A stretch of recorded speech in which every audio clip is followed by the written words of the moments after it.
প্রথমেই আপনার নামটা একটু বলেন প্লিজ। আমার নাম মোসাম্মদ মুর্শেদা বেগম। মুর্শেদা বেগম, ডাক নাম কি মুর্শেদা? জি মুর্শেদা। আচ্ছা মুর্শেদা, বয়স কত? Home district Dinajpur. বয়স 33-34 হবে, সঠিক আমিও বলতে পারি না। সমস্যা নাই। কোথায় থাকছেন আপনি এখন? বর্তমানে আমি যাযাবর, আমার কোনো জায়গা নাই ভাই। আমি সবার আগে আপনাকে একটা সালাম দিতে চাই। আসসালামু আলাইকুম। ওয়ালাইকুম আসসালাম ওয়া রাহমাতুল্লাহ। আপনি আপনার লিসেনারদের জন্য আসসালামু আলাইকুম। যাযাবর বলতে মানে আপনি আমাকে একটু বলেন, কালকে আপনি কোথায় ছিলেন? এর আগে সৌদিতে ছিলাম। কালকে কোথায় ছিলেন? গতকাল ছিলাম আমার মতোই, যে ভেকটি মেঘ খালা ছিল ওখানে, ওনার বাড়ি আছে এখানে আপনার এই কেরানীগঞ্জে। আচ্ছা, তো ওনার সাথে। তার মানে আপনি এই অনুষ্ঠান শেষে কোথায় গিয়ে থাকবেন সেটার কোনো নিশ্চয়তা নাই? না। আচ্ছা ঠিক আছে। এবং রাতে যাওয়ার মতো ওখানে কোনো মানে রাতে ওনার কাছে যাওয়া যাবে না। আপনার তো একটা মেয়ে সাথে করে নিয়ে আসছেন, আমি দেখলাম যে মেয়ের বয়স কত? দেখান, মেয়ে নিয়ে আমি বেশি অসহায় আছি। মেয়ের বয়স কত?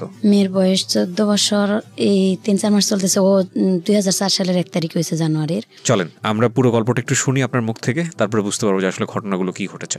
ছোটবেলা থেকে যেখান থেকে বলতে ইচ্ছে করে আপনার। জি ভাইয়া, আমি ছোটবেলা থেকে জাস্ট আমার বুদ্ধি যেখান থেকে হয়েছে, আমি যতটুকু স্মরণ আছে আমার, আমি মোটামুটি ভালো ফ্যামিলির মেয়ে। আমার আব্বা যুদ্ধের আগে নাকি ইন্টার পাস করছেন, কিন্তু লেখাপড়া থাকলে কি হবে, ওনার জ্ঞান সঠিক ছিল না বা আজও নেই। আর আমার বিয়ের পর নাকি বাচ্চা হইতো না, তার সন্তান ছিল না বলে গ্রামের মানুষ ধরেন যারা দোকানপাট করতো বা ব্যবসা বাণিজ্যের কাজে যাইতো, তার ওয়াইফরা আসে আমার আম্মারে বলতো যে তুই এখন বাহিরে বের হোস না, তোরে দেখলে হয়তো সাত নষ্ট হবে, এরকম একটা গ্রামের ভাষায় বলতো। আমার আম্মা অনেক কান্দাকাটি করতো। এরপরে আমার বড় আপা হয়, আমার আম্মার বিয়ের 9 বছর নাকি 11 বছর পরে আমার বড় আপা হয়েছিল, তারপরে আমি। আমার আব্বা হয়তো এত বছর পরে সন্তান হলো, যে একটা আগ্রহ বা একটা এই সন্তান মানুষ করার মতো তার আল্লাহ পাক অনেক ধন সম্পত্তি ছিল।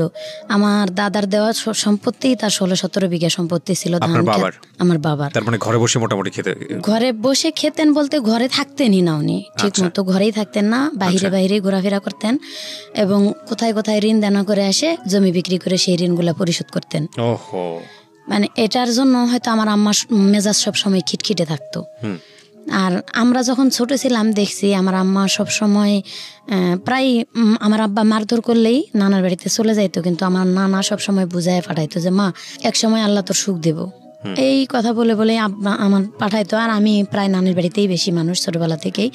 আমার নানা প্রায় সময় আর কি, আমার পর আমার ছোট একটা ভাই হয়, ওই ভাইটা হওয়ার 2 বছর পরে আমার যখন 4 বছর বয়স, আমার স্মরণ আছে একটু যে আমার ছোট যেটা সেটা আরেকটা যখন হলো আমার 4 বছর বয়সে, তখন 2 বছর পর আর কি আমরা ভাই বোন সবাই হয়েছি। তো আমার ছোট যেটা সেটা মারা গেল, অনেক অসুস্থ, তখন আমার আব্বা হাজতে। বাট আমি মিথ্যা কথা বলতে চাই না, আমি এখানে উন্মুক্ত ভাবে বলতে আসছি আমার আব্বা চুরি ডাকাতির সাথেও জড়িত ছিল। এই কাজগুলো আমি নিজে দেখছি যে আমার আব্বা এই ধরনের অন্যায় কাজ করছে এবং আমরা শাসন করছি। তখন যতটা ছোট ছিলাম ওটা বলার মতন ছিল না, হয়তো আমার আম্মা কতটুকু হেল্প করছে না করছে বা কত কি করছে তা এটা বলতে পারবো না। তবে যখন জেলে ছিল, আমার ভাইটা যখন মারা গেল, তখন আমার আব্বা জেলে দেখতে পায় নাই এবং আমার আম্মা দেখতে যাইতো আমার সাথে করে নিয়ে। আমার মনে পড়ে আমার আম্মার মেজাজ এতটা মানে খিটখিটেই থাকতো, কোনো কথা বলা বা আমরা একটা বায়না তো ধরতেই পারতাম না।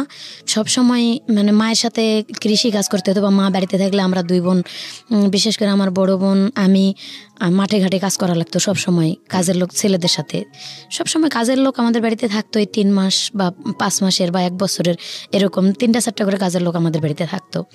আমার আম্মা আর কি বুঝাই দিত এটা এইভাবে। ছোটবেলা থেকেই একবারে সংসারটা মনে করেন যে একটা ছেলে যেরকম বোঝা নেই, ঠিক আমার বড় আপার বিয়ে হয়ে গেছিল 13 বছর বয়স থেকে, কিন্তু আমি 11 বছর বয়সে আমি একা হয়ে গেছিলাম। আমার ছোট ভাই যেটা মারা গেল, এরপরে আমি সংসার চালানো, মনে করেন মাঠে ঘাটে ধান ক্ষেত, এমন বেশ বালতিতে করে পানি নিয়ে যে খেতে দেওয়া লাগে আমাদের ভিটামাটিতে, যে মরিচের গাছ অথবা বেগুনের গাছ লাগাইতো, এটাই আম্মু বলতো স্কুল থেকে আসে একটু রেস্ট হয়তো বা খেলাধুলা করতাম। তখন তো ছোটোবেলা ছিল, বুদ্ধি ছিল না তেমন, খেলাধুলায় বেশি একটা মন ছিল। আম্মা এটা দেখতে পারতো না, লাঠি দিয়ে পিটায় সব সময় নিয়ে আসতো। আর সব সময় মারধর, মানে ওই সময়টা একটা মেজাজ থাকে অন্যরকম, ওই সময়ের মেজাজটা যেরকম করবো সেরকমই কিন্তু আমরা মানুষগুলো হতে পারতাম। হয়তো বা আব্বা হেল্প করতে পারে নাই, আমার ব্রেনও সেরকম ছিল না যতটা আমরা চালাইতে পারি। এরপরে তো মার ব্যাপারটা আমরা সবসময় মারধরের উপর থাকতাম আর কি, সবসময় খিটখিটে মেজাজ থাকতো আম্মা। গরু ছাগল চড়াইতাম, গরুর দুধ বিক্রি করতাম, এভাবে ছোট ভাই বোনদেরকে আর কি মানুষ করছে। বিশেষ করে বোঝাটা আমার উপর চাপ পড়ছিল আমার বোনের বিয়ের পরে।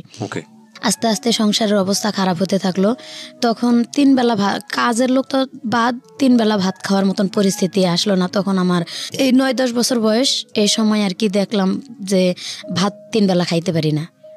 আর যদিও আম্মা একটু কষ্ট করে ধান আবাদ করে নেয়, হয়তো সিদ্ধ শুকনা করতে পারে না, ধান নষ্ট হয়ে যায়। এভাবে মানে আমরা 3 বেলা ভাতও খাইতে পারি না, এমন দিন চলে গেছে। এমন দিনের পর দিন আর কি না খাই থাকছি। আবার এমন সময় দেখা গেছে আমার আব্বা যখন ওই যে অন্যায় পথে ইনকাম করতো, হয়তো সেই সময়টা অনেক ভালো খাওয়াইতেছে। সেটা হয়েছে হালাল রুজি না, আমার এটা স্মরণ আছে, এটা হালাল রুজি না। আমার আব্বা যে সময় খাওয়াইতো এটা হালাল রুজি করে খাওয়াইতো না। যেমন এলাকাতে মেলা হইতো, আমার আব্বা মেলাই মেলাই কোন এক ওষুধ, গুঁড়া জাতীয় ওষুধ নিয়ে আর কি, এটা মনে করেন তরকারির মধ্যে মিশাই মানুষের খাওয়ায় টাকা পয়সা নিয়ে আসতো। এটা আমি দেখছি নিজের চোখে, কিন্তু তখন এরকম জ্ঞান হয়েছিল না যে বাবাকে বাধা দিই, মানে এটা খারাপ কাজ, এটা বুঝতে খারাপ কাজ, এটা বোঝার মতন জ্ঞান তখন ছিল না। তবে যখন জ্ঞান হয়েছে আমার বোঝার মতন, আমার আব্বারে অনেক 10-12 জন লোক আর কি খুঁজতে আসছে। তো ওনারা এসে জিজ্ঞাসা করলো আমাদের বাড়িতে, আমার আম্মার সামনেই জিজ্ঞাসা করছে যে মহসিন কোথায় গেছে। তখন আমার আম্মা যখন মিথ্যা বললো, আমার আম্মা জানে যে আমার আব্বা তাস খেলতে বসছে এখানে গ্রামের এক গ্রাম বাড়িতে, কিন্তু আমার আম্মা মিথ্যা বললো।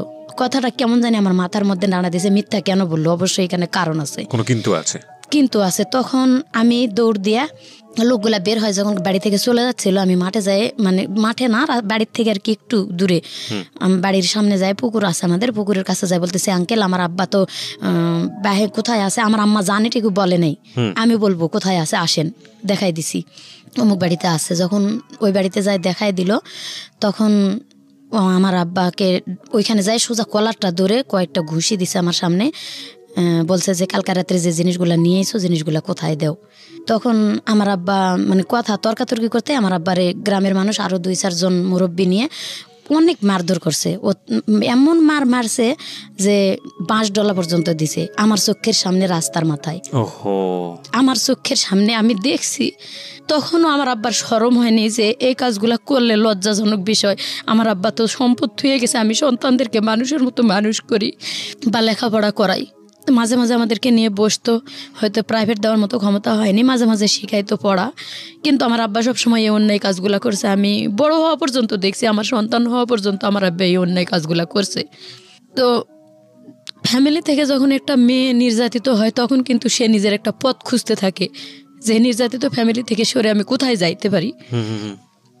আমার আব্বা যখন এই যে এই কাজগুলা যখন করে অন্যায় দেখলাম, যখন বোঝার মতো বয়স হয়েছে, তখন থেকে বলতে শুরু করছি যে আব্বা এটা করা ঠিক না, উল্টা আমাদেরকে মারধর করে। প্লাস দেখছি মাঝে মাঝে আমার আম্মা কিন্তু হেল্প করে, মোটামুটি যদি হেল্প না করতো মানে এত দূর আগাইতে পারতো না আমার আব্বা। মোটামুটি কিছু কাজে হেল্প করছে আমার আম্মা, হয়তো টাকা পয়সা পাইলে একটু খুশি থাকছে, আবার যখন না থাকছে তখন অনেক কান্দাঘাটি করছে। কিন্তু ওই রাগটা আমার আব্বার উপর রাগ না দিতে পারে, আমার উপর বিশেষ করে অনেক অত্যাচার করছে। আমার আপার বিয়ে হয়ে যাওয়ার পর আমি সংসারে একজন ছিলাম, বা আমি মোটামুটি তর্ক করতাম আমার লগে যে এটা করা ঠিক না, এটা করা ঠিক না, এভাবে বলতাম, দেখে আমারে মারতো। সরাসরি কিছু বলতে না পারতাম। আমি ক্লাস 8 পর্যন্ত উঠলাম আর কি, তখন ব্রেনে একটা চাপ দিল যে আমি যদি একটা চাকরি বাকরি করতে পারি। তখন গ্রাম বিকাশ কেন্দ্র নামে একটা সংস্থা আমাদের গ্রামে আসলো, এবং পার্বতীপুরের এক ছেলে সেকেন্ড ম্যানেজার ছিল। আমি ভকেশনালের প্রথম ব্যাচের ছাত্রী ছিলাম।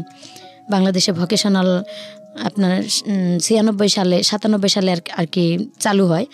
আমি ভকেশনালে ক্লাস 8 যখন পরীক্ষা দেব, তখনই আমার টেলারিং কোর্সে আমার আম্মা ভর্তি করে দিয়েছিল। আমি সবসময় আমার বলতাম যে আমি মানুষের বাড়িতে কাজ করে খাবো, তাও বাড়িতে থাকবো না।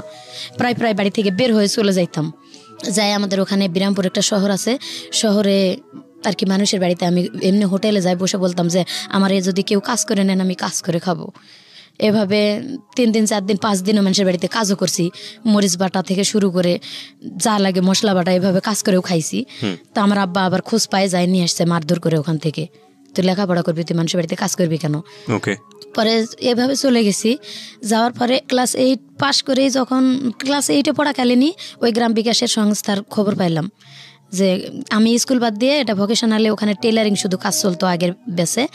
তো আমি 96 আমি ওখানে ভর্তি হলাম, টেলারিং কাজ শিখলাম 1 বছরের কোর্সে। আলহামদুলিল্লাহ কাজ শিখে গেছিলাম। কোন ক্লাসে পড়েন? আমি তখন ক্লাস 8-এ পড়ি। ক্লাস 8-এ পড়েন, ওকে। 8-এ পরীক্ষা দিলাম না, 8-এ পরীক্ষা না দিয়ে ওখানে আমার আম্মা ভর্তি করে দিয়ে আর কি আমাকে কাজ শিখালো। আমি খুব আগ্রহী ছিলাম কাজ শেখার জন্য। পরে ওখানে ভর্তি করে কাজ শিখালো। কাজ শিখার পাশাপাশি এদিকে আমি হাট করি, বাজার করি। হাট বাজার করে যতক্ষণে নিয়ে আসি ততক্ষণে কিন্তু আমার ভাইদেরকে খাওয়ানো হয়। আমি গাছে উঠে আম পাড়ি এবং মুরগির ডিম বিক্রি করে, গরুর দুধ বিক্রি করে ভাই বোনদের জন্য বাজার করে নিয়ে আসতাম সেই সময়টা তো। এবং আমার নানার বাড়িতে যাইতাম, নানার বাড়ি থেকে মাথায় করে চাল ডাল 1 মণ অথবা 25 কেজি ওজনের জিনিস আমি মাথাত করে নিয়ে আসতাম। আনতে আনতে রাস্তার মাথায় বা গ্রামের যে কোনো একটা আইল পার হতে পারতাম না, ফালাই দিয়ে বোঝা নিয়ে বসে থাকতাম। আবার কতক্ষণে কেউ আসলে বলতাম আমার একটু এটা উঠাই দেন। এইভাবে আমাদের ক্ষেত জমি থাকতেও এত কষ্ট করে নানির বাড়ি থেকে চাল ডয়ে আনে আমার ভাই বোনদেরকে খাওয়ায় মানুষ করতে হয়েছে বা দিতে হয়েছে অভাব অনটনের কারণে। তারপরেও কাজ শিখলাম। কাজ শেখার পরে ওখানেই আবার আমার স্যারেরা বললো যে তোর মাথার ব্রেন অনেক ভালো, তো এবার নতুন একটা কোর্স আসতেছে, এটা হচ্ছে ভোকেশনালে লেখাপড়া করলে ভালো চাকরি হবে এবং এখানে ইন্টার পাস মেয়েরাও আসে ভর্তি হয়। ম্যাট্রিক পাস করলে এখান থেকে অনেক ভালো একটা পজিশনে যাইতে পারবা।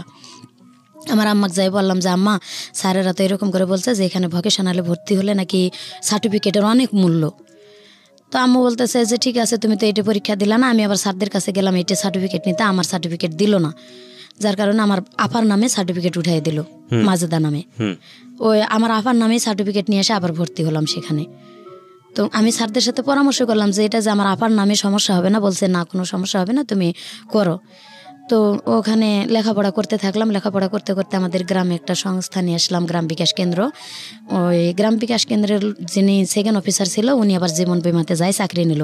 তা আমি গ্রামে একটা সমিতি বানালাম, 5 টাকা করে সবাই সঞ্চয় দিত 7 দিনে, এবং যারা 3 মাস সঞ্চয় চালাবে ঠিক মতো তাদেরকে একটা করে ঋণ দেওয়া হবে আর কি এনজিও থেকে, তাদের গ্রামের উন্নয়নের জন্য। তো এটা ভর্তি হয়ে অনেকে টাকা উঠাইলো আর আমি উঠাইলাম না। আমি মানে লেখাপড়া এদিকে চালাচ্ছি, 7 দিন পর পর সঞ্চয় আমার নামে একটা জমা দিচ্ছি। এভাবে দিতে দিতে উনি বললো কি যে তুমি মোটামুটি মাথার ব্রেন আছে, তুমি কি চাকরি করবা? আমি জীবন বিমাতে জয়েন করতেছি বিকাশ থেকে বের হয়ে। ওকে। তো আমি বললাম যে ঠিক আছে, চাকরি যদি করতে পারি আলহামদুলিল্লাহ, আমি চাকরি করতে চাই, কিছু একটা করতে চাই এই ফ্যামিলিটার থেকে বের হয়ে। তখন বললো কি যে তোমাকে ইন্টারভিউ দিতে যেতে হবে জীবন বিমা ভবন রংপুরে। তো আমি মানে আমার আম্মাকে না বলেই চলে গেছিলাম, বললে তো যাইতে দিবে না আমি জানি। মানে আমার ব্রেনে কাজ করতেছিল যে আমি একটা চাকরি হলেই আসে সুসংবাদ দেবো যে আমার চাকরি হয়েছে। তো আমি ইন্টারভিউ দিতে চলে গেছিলাম এবং যার সাথে চলে গেছিলাম উনি হয়তো বা আমাকে লাইক করতো। আমার কাছে বলছিল যে ও লেখাপড়া যত করতে চাইছি আপনারা করান, আমি লেখাপড়া করাবো বা আমি হয়তো একসময় বিয়ে শাদী করবো। এটা আমাকে বলে নাই, আমার আম্মারে বলতেছিল হয়তো। তো আমারে বলছে তুমি যদি চাকরি করো আমি তোমার একটা চাকরি দেবো সেখানে, এবং ওখান থেকে তুমি রংপুর টেকনিক্যাল কলেজে লেখাপড়া করতে পারবা এখানে এসএসসি পরীক্ষা দেওয়ার পরে। তো আমি গেলাম ইন্টারভিউ দিতে, ওনার খালাতো বোনের বাসায় আমার রাখে ইন্টারভিউ দেওয়ালো, পরীক্ষা দেওয়ালো।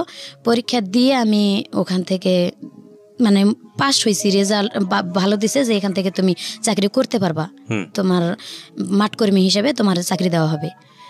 স্যালারি হয়তো প্রথম অবস্থায় 3000 আসবে, তুমি যদি ভালো কাস্টমার জোগাড় করতে পারো মানে বেনিফিট বাড়তে থাকবে তোমার। এভাবে ওখান থেকে চলে আসলাম। 3 দিন পরে বাড়িতে আসলাম। আমি বাড়িতে আমার আম্মা ঢুকতে দেবে না। কেন ঢুকতে দেবে না? মানে আমি কেন গেলাম না বলে কেন গেলাম, হয়তো খারাপ কিছু করতে চলে গেছি। আচ্ছা আচ্ছা। এমন তখন কি আপনি ক্লাস 8-এই? আমি ক্লাস 8-এর শেষের দিকে। আচ্ছা। এমন মারছে আমার, অনেক মারছে আমার মা ওই সময়টাতে, এমন মারছে যে আমি উঠতে পারতেছি না বিছানা থেকে। এরকম আমার আব্বা এবং আম্মা দুজনে মিলেই মারছে যে তুই গেলি কেন, আমার আর স্কুল বন্ধ, লেখাপড়া বন্ধ, কিচ্ছু করতেই দিবে না। আমি এত অনুরোধ করে বলতেছি যে না মা আমি চাকরি করব, আমি কিছু একটা করতে চাই, নিজের জন্য নিজের পায়ে দাঁড়াতে চাই। তখন কিন্তু সুযোগও ছিল অল্প লেখাপড়াতে, কিন্তু তারা করতে দেয়নি। ওখান থেকে আমি যখন 15 দিন বসে থাকলাম, স্কুল থেকে আমাদের স্কুলের দপ্তরিকে পাঠানো হলো যে কেন স্কুলে আসতেছে না ভালো ছাত্রী। আর ওখানে মাত্র 33 জন ছাত্রছাত্রী ছিলাম, 20 জন মেয়ে এবং 13 জন ছেলে, এটা বাছাই করা। ওখানে পরীক্ষা দিয়ে নিতে হয়েছে। পরে স্যারেরা যখন লোক পাঠালো তখন বললো যে হ্যাঁ লেখাপড়া করতে পারবে, এখানে শর্ত আছে, ও কোথাও যাইতে পারবে না, কিচ্ছু না। তখন স্যারেরা আমার বললো যে না, ও তো ভালো মেয়ে, অনেক ছোট্ট মেয়ে, আমার মতো ছোট কেউ ছিল না ওখানে, অনেক ইন্টার পাসের মেয়েরা ছিল এবং বিবাহিত মহিলারা ভর্তি হয়েছিল ওখানে, ম্যাট্রিক পাস করার পর আবার কিছু 8 পাস করার পর ভর্তি হয়েছিল। পরে সবাই স্যারেরা বললো না, ও অনেক ভালো মেয়ে, ও হয়তো বুঝতে পারে নাই এটা কেন গেছে, কিসের জন্য গেছে চাকরি নিতে, এটা আমরা শুনবো। পরে আবার রানিং হলো ক্লাস, আমি ক্লাস করা শুরু করে দিলাম। এখানে ক্লাস করতে করতে করতে করতে আবার মানে আমার ফ্যামিলি থেকে সবসময় চাপ আসতেছে, ফ্যামিলি থেকেই লেখাপড়া করা এবং বালতিতে করে বা কলসিতে করে পানি নিয়ে মরিচের খেতে দেওয়া, এভাবে লেখাপড়া করে খুলে উঠতে পারি না। আবার আমার আব্বা অনেক মারধর করে, আমার আম্মারে অনেক মারধর করে সবসময়, হয়তো ওই জমি বিক্রি করে টাকা নষ্ট করে, এগুলা নিয়ে আমার আব্বার সাথে আমার আম্মার সবসময়টা লেগেই আছে ফ্যামিলিতে। সবসময় যদি প্রত্যেকটা দিন খেট খেট খেট খেট অশান্তি, আমার আম্মারে সবসময় আব্বা মারতেছে, বা আমার আব্বা তাস খেলতে যাইতেছে, আমার আব্বা মানে কথাই শুনতেছে না, ফ্যামিলিতে কোনো কাজ কাম করতেছে না, এভাবে আম্মার সাথে লেগেই আছে। মন মেজাজ সবসময় ভালো থাকতো না ভাইয়া।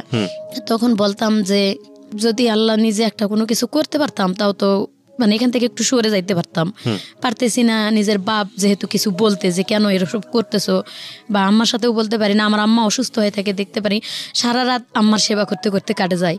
সকালবেলা উঠে রান্না করে রাখে স্কুলে যাই, গরু ছাগল বাঁধে রেখে স্কুলে যাই, স্কুল থেকে আসে আবার সেই গরু ছাগল মাঠ থেকে এনে পানি খাওয়ায়। আবার আম্মা দেখা গেছে অসুস্থ হয়ে আছে, আবার এই আকন্দের পাতা, এই পাতাটি নিয়ে এসে বালু নিয়ে এসে গরম করে আবার আম্মার সেক দিতে হয়, মলম দিয়ে ডলা দিতে হয়, আবার মারের কারণে আবার মানে প্রায় নিত্যদিন এটি। গরু ছাগল নিয়ে এসে সেই গরু ছাগল বাঁধতে হয়, উঠাইতে হয়। আর তখন তো ছেলে মানুষের মন, একটু খেলাধুলার দিকে যাইতাম, খেলাধুলা করলে হয়তো গরু ছাগল কারো খেতে গেছে, ধরে খোয়াড়ে দিছে। আমার আব্বা যদি শুনছে যে খোয়াড়ে দিল, আমি ঘুমায় গেছি হয়তো বা ঘুমার ভান করে রয়েছি, খোয়াড়ে যদি গরু ছাগল দেয়, এই সময় কিন্তু নিজের মনটাই খারাপ থাকে যে গরুটা আমি চড়াইতে নিয়ে গেলাম বা ছাগলটা চড়াইতে নিয়ে গেলাম, খোয়াড়ে দিল, ঘুম আসে না। আমার আব্বা যতক্ষণ বাসায় না আসে আমি কিন্তু চুপ করে চোখ বুজে শুয়ে থাকি। আমার আব্বা ঘুমের তালে আসে বাতা দিয়ে ইচ্ছা মতো বাড়ি শুরু করে দেয় যে গরু ছাগল ছাড়ে দে, কই গেছিলা, কেন নিয়ে গেল খোয়াড়ে। আব্বার পাও ধরে, আব্বা আর মায়েরও না, আব্বা এভাবে মার দিও না, আমরাই তো সব সময় দেখি সংসার, তুমি আর কতটা গুরুত্ব দেও। খুবই দুঃখজনক। এভাবে আরো বেশি মারধর করে। আমাদের ঘর ছিল না থাকার, একটা ঘর, বাবা মা থাকে বুঝে নিত। তখনও তো সেরকম বয়স হয়েছিল না, একটু বোঝার মতন বয়স হয়েছিল আর কি, ক্লাস 8 শেষের দিকে, তো 8, 9 এরকম টাইমটা একটু বোঝার মতো বয়স হয়েছিল আর কি। থাকার মতন জায়গা ছিল না, আমার আব্বা ঘর করতেও না, ছোটবেলা থেকেই এক ঘরেই থাকতাম।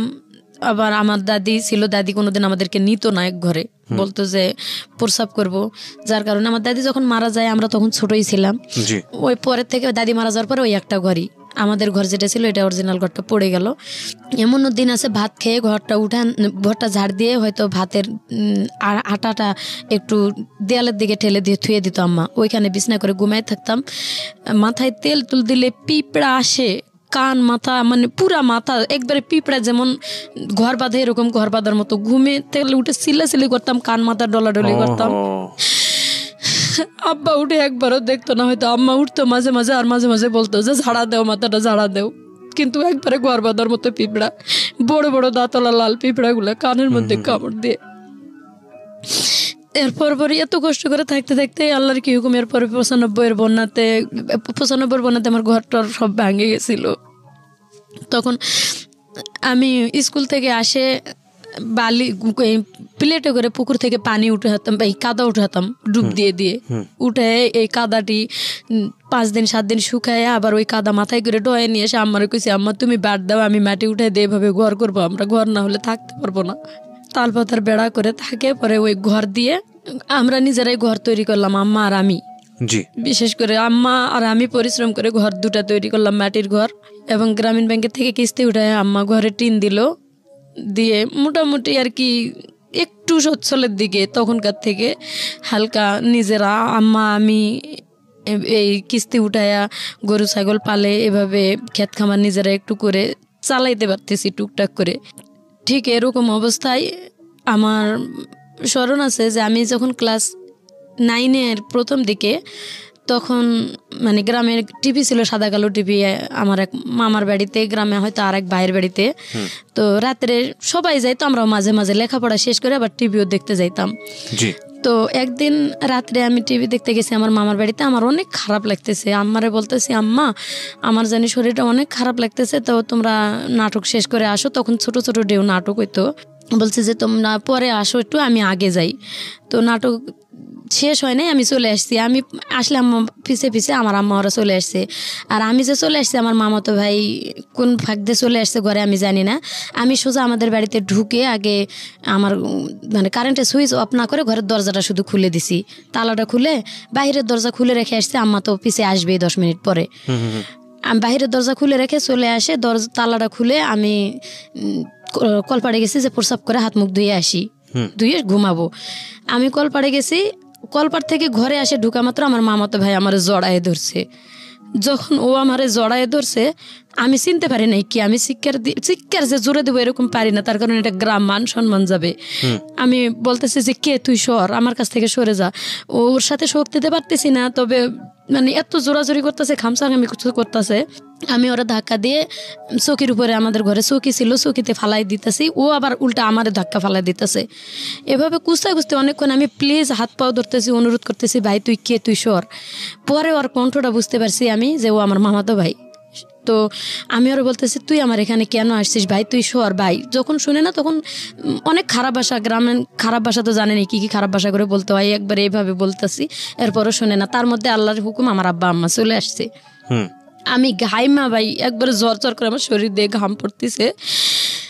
আমার আব্বা আম্মা আসে বাড়িতে ঢুকছে, ঢোকার পরে ওর সাথে সাথে চোখের নিচে ঢুকে গেছে। ও যখন চোখের নিচে ঢুকে গেছে, আমার আম্মা আসে সোজা ঘরে ঢুকছে, আমার আব্বা আসে বাহিরে খিল লাগাই দিয়ে টেবল পড়ে গেছে। তো আমার আব্বা যখন টেবল পড়ে গেছে, তখন ওই আমার আম্মা ঘরের দরজার পাশে দাঁড়িয়ে আছে। আর আমি কাঁপতেছি, আমার যে আম্মা ডাকতেছে ঘরে, বাতি দেশ নিকা, বাতি দেশ নিকা। আমি ভাই আমার কণ্ঠ বের হইতেছে না যে আমি কথা বলবো, এরকম মানে এতটা আতঙ্ক হয়ে গেছি। এবং ভয় তো এক আছে, আবার ওর সাথে অনেকক্ষণ ধরে যুদ্ধ করতেছি, প্রায় 15-20 মিনিটের বেশি। আমার আম্মা সুইচ যখনই সুইচটা দিছে, আর ওই দরজা একবারে মানে দরজা সোজা চৌকি নিচ দিয়ে এই মাথাতে ঢুকে এই মাথাতে বার হয়ে দৌড় দিছে। ও যখন বাহিরে দৌড় দিছে, আমার আব্বা প্রস্রাব করা বাদ দিয়ে মনে হয় কে কে করে দৌড়াতে দৌড়াতে ও চলেই গেছে। সোজা আসে আমার কয়েকটা ইচ্ছা মতো চড় গালে মুখে দিয়ে ওই অবস্থায় আমার আব্বা আম্মা দুইজনে আমার মারে সেন্সলেস বানায় ফেলাইছে। আমি সেন্সলেস অবস্থায়, সেন্সলেস থেকে উঠার পরে আমার বারবার জিজ্ঞাসা করে যে ওই কেন আসছিল আর কি হয়েছে। তারা মনে করে যে আমার সাথে দুর্ঘটনা, আজও তারা বিশ্বাস করে না যে কিছু হয় নাই। আমি এত আল্লাহর কসম, আমার মায়ের কসম দিয়ে বলি যে আমার সাথে কোনো কিছু হয়নি মা, আমি কোনো কিছু করতে দেইনি। আর যদি হইতো এটা জোরপূর্বক কিছু হইতো। আমার আম্মা বিশ্বাস করে না, তুই মিথ্যা কথা বলে হয়তো ওর সাথে পরামর্শ করে তোরা আইছিস, সেটা এইভাবে যে আমরা ওখানে আইছি, তোরা পরামর্শ করে এখানে আইছিস। আল্লাহর কসম ভাই, আমার সাথে ওর সাথে কোনোদিন এই ধরনের কথা বা ও কখনো আমার এই কথাটা বলেও নাই। ও আমার থেকে বয়সে ছোট ছিল, আর ও এরকম কিছু করবে আমিও কখনো পরিকল্পনা করিনি। তারপরে কি হলো? আমার আম্মার এটা বিশ্বাস করা উচিত ছিল, কিন্তু বিশ্বাস করেনি। বলছে যে অ্যাক্সিডেন্ট একটা কিছু হয়েছে। তখন থেকে ওই ছেলের সাথেও আমি কথা বলি না। আমার সাথে সাথে আমার আম্মা বের হয় আমার মামির কাছে গেছে, যাই মামির সাথে কি বলে চলে আসছে জানি না। তারপরে তখন আমার দিকটা আরো অন্যদিকে চলে যাচ্ছে যে আমি কিভাবে এই ফ্যামিলি থেকে বের হতে যেতে পারবো। মানে সবসময় এমন এক খারাপ ভাষা ইউজ করতো আমার আম্মা আরো বেশি। ওই সময়টা তো একটা ইয়ং মা সব থেকে ভালো বন্ধু হওয়া দরকার সন্তানের, সেই সময়টা মা সব থেকে ভালো বন্ধু হওয়ার দরকার। কিন্তু আমার মা ছোটবেলাতে যা করছে, কিন্তু ওই সময়টা এসে একটু অন্তত নর্মাল হওয়া প্রয়োজন ছিল। এমনিতে রাত্রের দিনে হাট বাজার করাইতো, লাকড়ি গুড়ি কুড়াইতো, এই বয়সে যায় লাকড়ি কুড়ায়, কুষারের ক্ষেত থেকে, মানুষের কুষারের ক্ষেত থেকে খড়ি বোঝায় ওই সময়টা তো কুড়ায় নিয়ে এসে দিছি। এরকম অবস্থায় কিন্তু গ্রামের ছেলেদের কাছে অনেক লাঞ্ছিত হইতে হয়। সেগুলো তো মায়ের কাছে বলার মতো সুযোগ ছিলই না, কখনো বলতে পারিনি যে অমুক ছেলে আমার এই কথাটা বলছে, অমুক ছেলের সাথে হয়তো বা অমুক ছেলে আমার সাথে জোর করে শরীরে হাত দিচ্ছে, এটাও বলতে পারিনি। মা যদি সব থেকে ভালো বন্ধু হয়, মায়ের কাছে কিন্তু এই কথাগুলো বলা যায়। তারপরের থেকে আমি ওখান থেকে মনে করেন যে এতটা রং হয়ে গেলাম বাবা মার চোখে যে মনে হয় আমরা দুজনই কোনো বুদ্ধি করে এটা করছি। আমার আম্মারে খাইতে নিতে আমি যখন মানে মুডটা ভালো থাকতো ইয়ার কি ফাজলামো করতে হাসতো, আমি আম্মারে বলতাম যে আম্মা আসলে আমার সাথে কোনো কিছু হয়নি। ওই কথাটা বললে আমার আম্মা জানি কালো হয়ে যাইতো, তার মুখটা অন্ধকার করে ফেলতো। আমার আপা বড় আপা আমার জুতা দিয়ে পিটাইতো প্রায় সময় ওই কথাটা উঠাইলে, যেহেতু আমি চাইতেছি তাদের কাছে সলিড হতে যে আমি আসলে কিছু করিনি। যখন না পারছি তখন মানে আমি আমার ক্লাসমেট ছিল স্বামী একটার নাম, বান্ধবীর সাথে মোটামুটি শেয়ার করতাম যে ফ্যামিলি থেকে মেয়েরা যদি লাঞ্ছিত হয় তারা কোথায় যায় দাঁড়ায় বল। ও যখন বলতো ওর বাবা মা এটা দেয় সেটা দেয় বা তাদেরকে এত সাপোর্ট করে, তখন নিজের মনটা যেন ভরে উঠতো শুনে যে ওর বাবা দিনমজুরি কাজ করে এবং সুন্দর একটা বাড়ির উঠান, বলতেছে আমরা এত পর্দার ভিতরে থাকি যে আমাদের বাড়ির উঠানের বাইরে যেটা খোলা থাকে এই খোলাটা পর্যন্ত মাটির প্রাচীর দিয়ে ঘেরানো, আমার আব্বা নিজে পরিশ্রম করে এটা করছে। তো তখন নিজেকে মানে কেমন জানি অনেক ছোট মনে হইতো যে এত আমার দাদা এত সম্পদ রেখে গেছে এবং আমার আব্বাকে যতটুকু সাধ্য লেখাপড়াও করাইছে, আমার দাদা মারা যাওয়ার পরও লেখাপড়া করছে, তো তাতে লাভটা কি হলো? আর ওরা রাজমিস্ত্রি কাজ করে বা কাঠমিস্ত্রি কাজ করে এত সুন্দর করে এই মেয়েগুলোকে মানুষ করছে। আমার আম্মারের সাথে করে নিয়ে তাদের বাসায় নিয়েও গেছি ঢাকা, তারা বিরামপুরে রুম ভাড়া নিয়ে থাকতো। মাঝে মাঝে আমি মাঝে মানে মন চাইতো না বাড়ি যাইতাম, আজকে বাড়িতে গেলে না জানি কি দুর্দশা আছে। প্রায় স্বামীর সাথেই থাকতাম, স্বামীদের বাসায় ঘুমাইতাম বা ওখানেই খাওয়া দাওয়া করে স্কুল করতাম। আচ্ছা, তো এভাবে করতে করতে একদিন জানি না সেরকম বয়সে হয়তো অনেক ছেলেরাই চয়েস করছে, ছেলেরা অনেক ডিস্টার্ব করতো। আমি এটা আমার কাছে যাই বলতাম যে আম্মা আজকে এই ছেলেটা অমুক কথা বলছে, অমুক ছেলেটা অমুক কথা বলছে। মাঝে মাঝে আমি ছেলেদের উপর রাগ করতাম বা জুতা দিয়ে পিটাম ওই ধরনের কথা বলতাম। তো ছেলেরা চটে গিয়ে আবার আমাদের বাড়ির গ্রামের লোকের কাছেও বলতো এটা কার মেয়ে এত সাহস। মোটামুটি সাহস ছিল ভাইয়া ছোটবেলা থেকেই আমার। তো আমার আম্মা বলতো যে তুই মেয়ে মানুষ হয় ছেলেদের সাথে এরকম করে কথা বলিস কেন? তো আমি কি করব, তারা রং কথা বলে আমার পিছে পিছে, আমি কি আর কোনো মেয়ে পাই না, খালি তোর সাথে এরকম করে সবাই। যদি কোনো কথাই শেয়ার করতে যাইতাম ওই আগের অতীতটা আম্মা টেনে আনতো, মানে ঘুরে ফিরে ওই একটা জায়গায় ওই জায়গাটা এসে দাঁড়াইতো, যে কোনো কথার দিক দিয়ে আর কি ওটাই ঘুরে ফিরে। তো ওই যে বললাম যে ক্লাস 10-এ যখন আমার বিবাহিত মহিলারা মিলে একসাথে লেখাপড়া করতে থাকলাম, তো একদিন স্কুলে গেছি, আমার আম্মা বলতেছে আমার শরীরটা প্রচুর ব্যথা করতেছে, পারলে একটু হসপিটাল থেকে সরকারি ট্যাবলেট আর কি আনে দেওয়ার জন্য। ওষুধ কেনার মতন টাকা তখন ছিল না। আচ্ছা, বলতেছে যে পারলে হসপিটাল থেকে আমার একটু ওষুধ আনি দিস। তা আমি বললাম যে ঠিক আছে আমি যাব। গেছি স্কুলে, এমন বৃষ্টি আসছে, অনেক বৃষ্টি। আর আমি সকালবেলা বাসাতে বের হয়েছি, পরেতেই হালকা হালকা বৃষ্টি হইতেছিল। আর আমি যখন বাসাতে বের হয়েছি তখন পাশের গ্রামে আমাদের বাড়ি পার হয়ে মানে নদী পার হয়ে যাওয়া লাগে স্কুলে। তো আমি যখন নৌকা পার হয়ে গেছি তখন একটা ছেলে আমি আমার হাতেও ছাতা আছে এবং ওই গ্রামের ছেলেটা, আমি এখন নাম বলতেছি, ছেলেটার নাম আলম ছিল, কিন্তু তখন আমি জানতাম না। ছেলেটা আমার সামনে এসে দাঁড়িয়ে বলতেছে যে মোটামুটি হ্যান্ডসাম ছেলেটা ছিল, আসে বলতেছে আপু আপনার বাড়ি কোন জায়গা? তো আমি বললাম যে অমুক গ্রামে। আপনার আব্বার নাম কি, আপনার নাম কি? আমি একটু রাগ হলাম যে একটু এমনি বৃষ্টি পড়তেছে আর আপনি এত কিছু জিজ্ঞাসা করার দরকারটা কি? আপনার গ্রামে আমার খালার বাড়ি অমুক, আমার খালা লাগে, যাই জিগায়েন। এভাবে বলে আমি তার সাথে আর কোনো কথা বলিনি। ছেলেটা আমার পিছে পিছে হাঁটতেছে, সামনে যাই রিক্সা পাইছি, তো রিক্সায় উঠছে। ছেলেটা বলতেছে আমি উঠবো, এক রিক্সায় গেলে সমস্যা কি? আমি কই না, আপনি রিক্সায় যাইতে পারবেন না। বলতেই আমার আব্বার বন্ধু যে ক্লোজ সব সময় রানিং মেম্বারই করে, আমার আব্বা ওনার হয়ে কাজ করে, উনি আর কি মূর্খ মানুষ ছিল, তবে মেম্বার, ওনার কাজগুলো আমার আব্বা করে দিত। তো উনি যায় দেখতেছে ছেলেটা আমার সাথে কথা বলতেছে আর কি, রিক্সায় উঠবে এরকম কিছু কথা। তো আমি ওই ছেলেটারে ডাইরেক্ট বলে দিলাম যে না আপনি কেন রিক্সায় উঠবেন? তো চাচা আসছে, আমি বলছি চাচা আপনি উঠবেন নাকি, আসেন। আমার আব্বা যেহেতু বন্ধু আর সবসময় আমাদের বাড়িতে উঠা বসে, আমি ওনার মেয়ের মতো। বললাম চাচা আসেন, উঠেন, বসেন। তো চাচা এসে উঠলো আমার রিক্সায়, বসে চাচার সাথে আমি গেলাম স্কুলে। স্কুলে যাই, সেদিন ক্লাস হলো না। তখন মানে সিনেমা হলে ছবি লাগাইছে আসামি বধূ। তো সব মহিলারা, বিবাহিত মহিলারা কি, যে টিচার ছিল টেইলারিং টিচার, উনি সবার সাথে ফাজলামো করতেছে, আজকে তো ক্লাস হবে না, তো তোমরা সবাই এক কাজ করো, মানে উনি জানি আমাদের সাথে বলতেছে তোমরা সবাই মিলে আসামি বধূ ছবি দেখে আসো, সিনেমা দেখতে যাও। তো যারা যারা বাড়ির পাশে বাড়ি ছিল, হিন্দু বৌদি যারা ছিল বা মুসলমানও ছিল, বলতেছে ঠিক আছে এটা তো একসাথে হলে ভালোই হয়, হালকা হালকা বৃষ্টিও আছে। তা আমারে পিচ্ছি বলে ডাকতো সবাই, বলতেছে পিচ্ছি তুই কি যাবি? তো তো কেমন জানি মনটা আনন্দ হয়ে উঠলো, ঠিক আছে সবার সাথে গেলে মনে হয় একটু ভালোই হয় মনটা। আরো বাড়ি থেকে মন খারাপ করে আসছি অনেক, সকালবেলায়ও হয়তো আব্বা আম্মা একটু রাগারাগি দেখে আসছি, মন খারাপ। আমি চলে গেছি তাদের সাথে, আমি কই আমার কাছে তো টাকা নাই বৌদি। বৌদি বলতেছে যে আমি তোর দাদার কাছে বলে টাকা নিয়ে এসেছি, বাড়ির পাশে আর কি তার দোকান ছিল, এক পাইলট স্কুলের সামনে তার হাজবেন্ডের দোকান এবং তার বাড়ির সাথেই। ওনার শাশুড়িকে বলে ওনার বাচ্চাকে রাখে, বললো যে আমার এখান থেকে সবাই যখন যাচ্ছে আমরা সবাই মিলে যাবো একসাথে। উনি আমার টাকা দিল, নিয়ে গেল সিনেমা হলে, উনি টিকিট কেটে দিচ্ছে, টাকাও দেয় নেই, ওনাদের রিক্সায় করে নিয়ে গেছে। সিনেমা দেখছি আমরা। ওই সিনেমা দেখতে নাকি আমার যে আছে আমার সাথে রিক্সায় আসছে, উনি দেখছে। তো উনি আমার আব্বাকে ডাকে বলছে কি যে তোর মেয়ে অমুক গ্রামের অমুক ছেলের সাথে সিনেমা দেখতে আসছে। আচ্ছা, এখানে মানে একবারে সব জিনিসগুলো পরে প্রমাণ করে দিছে, কিন্তু আমার আব্বা না শুনে না জানে সোজা বাড়িতে গেছে, যায় দেখে আমিও স্কুল থেকে যাই ভাত খাইতে বসছি। আমার আম্মা আমার জন্য বসে আসছিল, ভাত খায় নাই। আমিও, আম্মা বলতেছে স্কুল থেকে আসতে আজকে এত দেরি হলো কেন। আমি কথাটা মুখ দিয়ে বলবো যে সিনেমা হলে গিয়েছি, এই কথাটা বলার মতো সুযোগ পাইনি। আমার আব্বা বাড়িতে এসে ঢুকছে এবং উল্টা আমার আম্মা আবার প্রশ্ন করতেছে তোরে যে ওষুধ আনতে বলছিলাম তুই কি ওষুধ আনছিলি? তো আমার আব্বা একটা খারাপ ভাষা ইউজ করে ডাইরেক্ট মানে ফিড়া, যে ফিড়াতে আমরা বসে ভাত খাই, আমার আম্মা এক ফিড়াতে বসে, আমি এক ফিড়াতে বসছি, আর এক ফিড়া তুলে আমার ঠাস করে মাথার উপরে বাড়ি দিছে। তো মাথাটা আমি হালাইছি, পরে এখানে বাড়ি এখনো দাগ আছে, এখানে কাটার মানে ফাটে গেছে জায়গাটা। আমি তো সেন্সলেস হয়েছি কিনা ওই মুহূর্তে বলতে পারি না, তারপরে কি হয়েছে তা বলতে পারি না। আমার আম্মা নাকি আমার উপরে পড়ছে, আমার আম্মারেও অনেক মারধর করছে। আশেপাশে বাড়ির মানুষ জমা হয়েছে, কেন মারধর করছে, ডাইরেক্ট এই খারাপ ভাষা ইউজ করছে আমার আব্বা, যে এরকম অমুক ছেলের সাথে সিনেমা দেখতে গেছে। এভাবে যদি বাবাই বলে তাহলে কি একটা মেয়ের বিয়ে দিতে গেলে কিন্তু অনেক কষ্ট হয়ে যায়।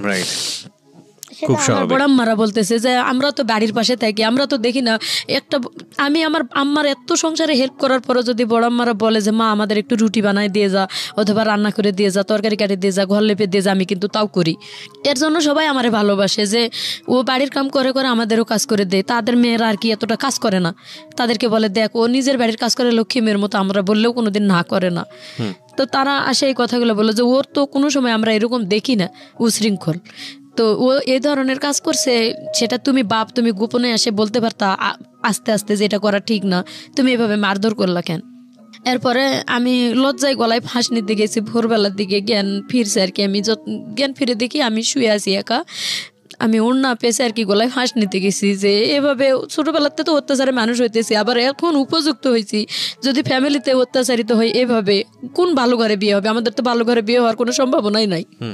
যার কারণে আমি গলায় ফাঁস নিয়ে মরতে গেছি। আমার আব্বাই দেখছে, আবার কেমনে ঘুমেতেছে এতন পাইছে। আমি আর এক ঘরে থাকি, ঘরে মাঝখানতে দরজা, ওই দরজার মানে দরজা লাগানো ছিল না, দুইটা ঘর করছিলাম আম্মা আমি মিলে, কিন্তু দরজা ছিল না, টাকা পয়সা অভাবে বানাইতে পারি নাই। তো ওই পাশের ঘরে আমি ছিলাম। আমার আব্বা দেখে আবার দৌড় দিয়ে ঘরে যায়, উন্নাটা খসে আবারও মারছে আমার। তখন অনেক মারলো, মারার পর আবার স্কুল লেখাপড়া বন্ধ। তো যখন 7 দিন স্কুলে না গেছি, এদিকে তো মানে 3 দিন পরে ওই ছেলের নাকি আব্বা দেখা পাইছে। ওই ছেলের বাড়ি যে অমুক গ্রামে, আমাদের পাশের বাড়ির এক ছেলেই ওই ছেলের দেখা পায়। পরের দিনেই বলছে যে কিরে তুই নাকি মুর্শেদারে নিয়ে সিনেমা দেখতে গেছিস, তোর জন্য দেখ মেয়েটার মারে কি অবস্থা। কয় মুর্শেদাকে আমি তো চিনিই না। তখন ওইভাবে যখন বলছে আমি চিনি না, কয় তুই চিনিস না, অথচ তার এভাবে মারলো, তুই কি সত্যি সিনেমা দেখতে যাস নাই? কয় না আমি সিনেমা দেখতে যাই নাই। তো 3 দিনের দিন ছেলেটা নিজে আব্বার সাথে দেখা হয়। আব্বারে বলতেছে যে চাচা আপনি বলে আমার জন্য আপনার মেয়ের তো দুর্নাম হবে, আমারও দুর্নাম হবে এলাকাত। আপনি কি যাচাই করছিলেন যে কোথায় গেছিল আপনার মেয়ে, কেন গেছিল, কার সাথে গেছিল? আমার আব্বা বলে কথা বলে না, বলতেছে যে কোনো ঘটনা না, আপনার মেয়ে নদী পার হয়। আমার আমি জিজ্ঞাসা করছি আপনার নাম কি, আপু নাম কি, বাবার নাম কি? তো আপনার মেয়ে আমার নামই বলেনি, আমি জানবো কেমন আপনার মেয়ের নাম মুর্শেদা। তখন আব্বা বাড়িতে এসে ভাত খাইতে বসে কাঁদতেছে আর কি, লজ্জায় নিজের মাথাটা উঁচু করে দেখাইতে পারতেছি না মেয়ের সামনে। আমি এভাবে মেয়েরে মারলাম, রাইট, এটা নিজের থেকে আর কি অনুতপ্ত হইলো আমার আব্বা। কিন্তু আমি লজ্জায় আমার আব্বার সামনে আসিও নেই। কয়েকদিন মনে হয় না খাইছিলাম, আমি বলতে পারি না কয়েকদিন না খাইছিলাম।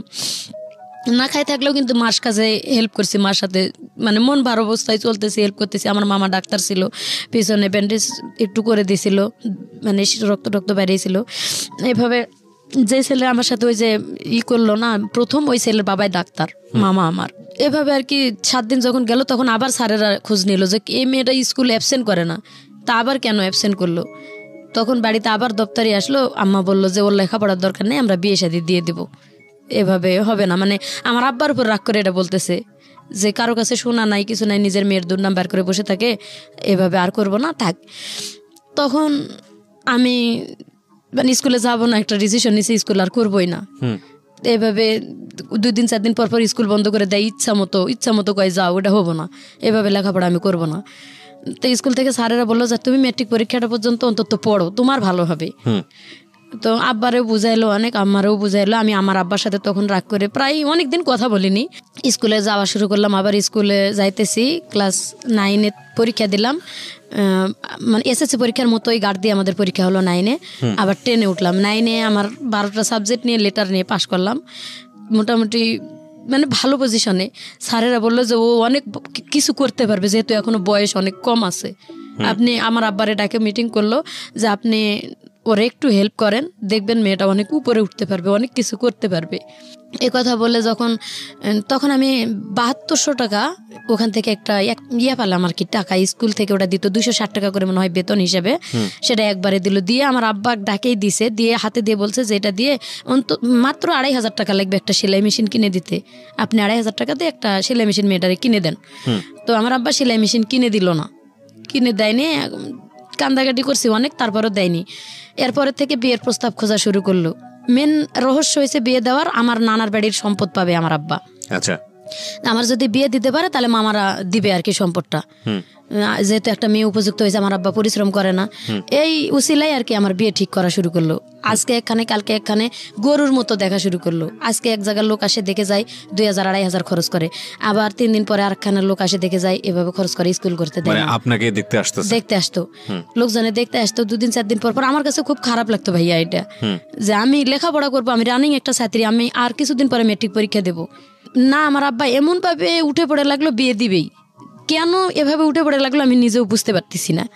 আমি বারবার আম্মার কাছে বলতেছি যে মা আমি বিয়ে করবো না, অন্তত তুমি মেট্রিকটা আমার পাস করাও তোমরা। আমার আম্মা বলতেছে আমার করার কিচ্ছু নাই, আমি কিচ্ছু বলতে পারবো না, তোর বাবার সাথে আমি কথা বলতে গেলেই মানে মার খাওয়া লাগে। তো যাই হোক, আমার বিয়ে ঠিক করলো, এক জায়গায় বিয়ে ঠিক হলো, সম্পূর্ণ লেনদেন সব কিছু ঠিক। বিয়ের 3 তারিখ ঠিক, সোমবারের দিন বিয়ে হবে। 1 সপ্তাহ আগের থেকে আত্মীয় স্বজন দাওয়াত দেওয়া শেষ। একেবারে মানে বুধবারে, সোমবারে বিয়ে হবে, বুধবারের দিন আসে কি যেন ঘটনা নিয়ে বিয়ে ভাঙাভাঙ্গি। মানে কোন আত্মীয় স্বজনে বলে দিছে যে ওই ছেলের বাপের কাছে যে আমার আব্বার চরিত্র ভালো না, মেন সমস্যা হয়েছে ওই জায়গায়। আবার আমার যে ওই যে মানে আগের সেই ঘটনাটা, এটাও বলে দিছে যে মেয়ে সলিড নেই, মেয়ে ওর মামাতো ভাইয়ের সাথে মানে এরকম কিছু হয়ে গেছে, তার বাপ মাই প্রমাণ বের করছে, অন্য কেউ না। এভাবে আর কি ওই বিয়েটাও ছেলের বাবা দিবে না। তো ওই ছেলেটা আর কি আমার সবসময় চিন্তা, আমি যে টেলার্সের কাজ করতাম সেইভাবে ওই তার টেলার্সের সুতার দোকান ছিল আর কি, সুতা ঘর, কেসি ঘর, মেশিন ঘর। তো ওখান থেকে সবসময় সুতা কিনতাম। এই অনুতাপে ছেলেটার সাথে চেনা পরিচিত ছিল। আমারে যখন দেখতে আসছে ঘটকের মাধ্যমে আসে, সুধা মানে টেবিল বসাইছে, টেবিলের মাঝখানে ওর বড় ভাই এবং আপন দুলাভাই এবং ছেলেটা। যখন আমার মাথার ঘুমটাটা খুলে তখন ছেলেটা শুধু বলে উঠছে যে মোর্শেদা তুমি তো, আমি তো তোমাকে ভালো করেই চিনি। এইখানে আমার ফুপা আবার একটা পেঁচ বাজালো যে অবশ্যই ছেলের সাথে কোনো ঘটনা আছে মেয়েটার, নাহলে ছেলেটা এইভাবে বলবে কেন। তো ওই ছেলেটা ডাইরেক্ট মুখের উপর বলে দিল আমার সাথে ঘটনা থাক বা না থাক আমি ওরেই বিয়ে করব, আমি ওরে চিনি আগে থেকে। মেয়েটার আচার চরিত্র ব্যবহার ভালো। ছেলের বাড়ি আমাদের বাড়ির কাছে। নাম ছিল মুস্তফা। বলল আপনাকে বিয়ে করবে? হ্যাঁ, ছেলে বললো যে আমি ওকেই বিয়ে করব। এবং বিয়ে ওই যে ওখানে ঠিক হয়ে গেল সব, সোমবারের দিন বিয়ে হবে। ছেলের বাপ রাজি না। মাঝখানে ছেলে বলতেছে যে ছেলের নাকি 13 বিঘা সম্পত্তি ছেলে নিজে কিনছিল এবং দাদাই দিছিল কতখানি, এটি দিয়ে নিজস্ব ছিল। যখন বিয়ে ভাঙে যাওয়ার মানে ধরছে, তখন ছেলে বলছে আমার আব্বারে আসে যে আমার আব্বা বিয়ে দেখ বা না দেখ, এটা আমি শুনছি আর কি, কথা আমি জানি না। মানে বাজারে আসে ছেলে বলতেছে আমার আব্বা বিয়ে দেখ না দেখ, আমার 13 বিঘা সম্পত্তি আছে, দরকার হলে 2 বিঘা সম্পত্তি বিক্রি করে আমি টাউনে বাড়ি করব, আপনার মেয়ে নিয়ে খাবো, আপনি বিয়ে দিতে সমস্যা কোথায়? মুস্তফা বলতেছে। আর আমার আব্বা বলতেছে যে তোমার আব্বা যেখানে রাজি না সেখানে আমি আমার মেয়ে বিয়ে দিব না। আবার কি নিয়ে বিয়ের বিয়েটার ভাঙলো, কয় কানের জিনিস দিতে হবে। ছেলের বাবা বলতেছে একজোড়া সাগরিকা দিতে হবে। সব বিয়ে ঠিক হওয়ার পরে আব্বা বলতেছে যে আগে যা লেনদেন ভাঙ্গাচুরা হয়েছে আমি সেলাই মেশিন দেবো এবং যৌতুক কত কি জানি না এসব নিয়ে কয়েছে আমি কানের জিনিস এভাবে দেবো না। ছেলে করছে কি রাত্রের বেলা আমার আব্বার কাছে 3,000 টাকা, তখনকার দিনে কিন্তু 6,000 টাকা ভরি ছিল স্বর্ণ। তো আমার আব্বার হাতে রাত্রের বেলা অনেক রাত্রে যে ঘটকের বাসায় ঘুমে আসছিল আমার আব্বা, বিয়ে ভাঙ্গির গন্ডগোলের পরও ছেলে 3,000 টাকা নিয়ে এসে গোপনে আমার আব্বার হাতে দিয়ে বলতেছে যে আমি ওরে বিয়ে করব, আপনি এটা দিয়ে কালকে কানের জিনিস বানাই দিবেন, বলবেন আমি দিছি। আমার আব্বা বলছে এটা 2 দিন পরে প্রকাশ হলে আমার মেয়ের সাথে তুলনা দিবে তোমার আব্বা, এভাবে হবে না। এভাবে আর কি তাদের ভিতর কাটাকাটি হয়ে গেছে, বিয়ে আর ওখানে হলো না। সোমবারের দিন বিয়েটা ভেঙে গেল। বিশেষ করে আমার আব্বা গুরুত্ব দিলে কিন্তু বিয়েটা হইতো। ওই ছেলে বলছে যে আমি করব, আমার আব্বা দিক বা না দিক, আমি আমার আত্মীয় স্বজন নিয়ে এসে বিয়ে করব এবং আমি 2 বিঘা জমি বিক্রি করে হলো বাড়ি করব টাউনে, আমার নিজস্ব জমি আছে। আমার আব্বা অতটা গুরুত্ব দিল না, ওখানে দিবেই না, শেষ দিবে না। সোমবারের দিন বিয়ে আর হলো না। মানে আত্মীয় স্বজন আমার নানি মামিরা আসছিল আমাদের বাড়িতে, এরা ফেরত গেল। আমার আব্বা লজ্জায় আর মানুষকে মুখ দেখাইতে পারতেছে না। তো এখানে আমার কোনো দোষ ছিল না ভাইয়া, আমি কি করব, আমি তো কোনো কিছুই করি নাই। রাইট, বাবাই তো বিয়ে ভেঙে দিয়েছে। অথচ আমার আব্বাই বলতেছে তুই কলঙ্কিনী, তুই গলায় ফাঁস নিয়ে মরতে পারিস না। তো এই কথার জন্য আমি আর কিছু বলি না, শুধু বলি যে বিয়েটা ভেঙে গেছে, এতে আমি খুশি, হোক বা না হোক আমি পরীক্ষা দিতে পারতেছি সামনে, নিজের পায়ে নিজে দাঁড়াইতে পারবো। তখন আপনি কিসে পড়েন? ইন্টারে? না, ইন্টার পড়ি, আমি তখন 10-এ পড়ি। আচ্ছা, বলতেছি যে আমি ম্যাট্রিক পরীক্ষাটা তো দিতে পারবো সামনে, বিয়েটা হলো না। মানে আমার বাবা যেভাবে আমার মায়ের অত্যাচার করছে, একটা শিক্ষিত লোক হয়ে আমি মানে হাজব্যান্ড হলে যে এরকম অত্যাচারই করে, এটাই আমার মাথায় সবসময় খেলতো। আমি কখনোই পরিকল্পনা করিনি যে বিয়ে হলে আসলে সুখী হতে পারবো। তো সেটাই হয়েছে আমার জীবনে। যাক, বললাম যে পরীক্ষা দিব। আমার আব্বা হঠাৎ করে ওই সোমবার দিনে কি করলো, একটা ছেলে নিয়ে আসলো। আমার বলতেছে কি মাথায় ওন্নাটা দিয়ে অমুক বাড়ি থেকে যে একটা লেবু নিয়ে আসো। আমি লেবু নিতে চলে গেছি ওই বাড়িতে। লেবু গাছের নিচে ছেলেটা বসা, একটা ছেলে বসা। আমি একা একা আসতেছি, মাথায় ওন্না। আমার আব্বা কোনোদিন বলেন, আমি তো সবসময় মাথায় কাপড় দিয়ে ঘুরতাম। তো বাড়িতে আমি মানে মাথার কাপড়টা ফেলে বাড়িতে আসি ঘরের মধ্যে। আমার আব্বা বলতেছে মাথায় কাপড়টা দিয়ে অমুক বাড়িতে একটা লেবু নিয়ে আসো। এখানে কিন্তু আমার মাথায় একটা কেস করছে, মনে হয় কোন মাথায় কাপড় দিতে বললো কেন আব্বা। তো যাই হোক, মাথায় কাপড় দিয়ে গেছি লেবু আনতে, দরজায় যাই দেখি একটা ছেলে বসা। দেখে আমি আর লেবু নিতে না ঢুকে ওখান থেকে ঘুরে ফেরত আসছি। ফেরত আসতেছি দেখি পিছনে আমার নানি, আমার মামি, আমার খালা, আমার আম্মা, আমার আপা, এতগুলা মানুষ পিছনে। তখনই বুঝতে পারছি যে আসলে ওই ছেলেটা আমার দেখার জন্যই আসছে। আচ্ছা, ওখান থেকে ওরা কই ফেরত আসছিস কেন?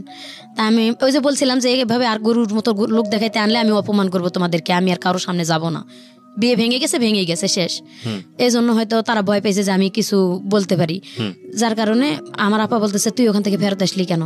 আমি বলছি যে তোমরা কি কারণে আমার এখানে নিয়ে আসছো এটা আমি বুঝতে পারছি, এই বিয়েটাও তো ভেঙে যাইতে পারে, তোমরা আমাদের পরীক্ষাটা আগে শেষ হোক, পরীক্ষাটা শেষ করতে দাও আমার, তারপরে বিয়ের ব্যাপারটা ভাবো। এখন এই অন্তত সাবজেক্টটা বাদ দাও, আমার মাথাটা একটু টেনশন রিল্যাক্স রাখো যাতে আমি পরীক্ষা দিতে পারি। এভাবে বললাম। আমার নানি বলতেছে মুরব্বি মানুষ, আমি একটা কথা কই আপু, চল বিয়ে দেখলেই যে বিয়ে হয় তা না, তুই আমার সাথে চল, আমি তোরে ঘুরে নিয়ে আসি ওই বাড়ির থেকে।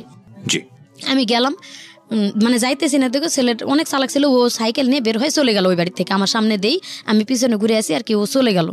দেখলাম যে রাস্তার দিকে চলে গেছে। তখন আমি যাই ওই বাড়িতে ঢুকলাম, ঢুকে বললাম যে ফুপু তোমরা একটা বিয়ে ঠিক করলা, করার পরে দেখলা যে সেটা এইভাবে ভেঙে গেল, আমার পরীক্ষাটা দিতে দাও, আমি একটা যদি জব কোনো জায়গায় পাই বা নিজে একটা কিছু নিজের পায়ে করে দাঁড়াইতে পারি, তখন বিয়ে শাদীর ব্যাপারটা দেখা যাবে।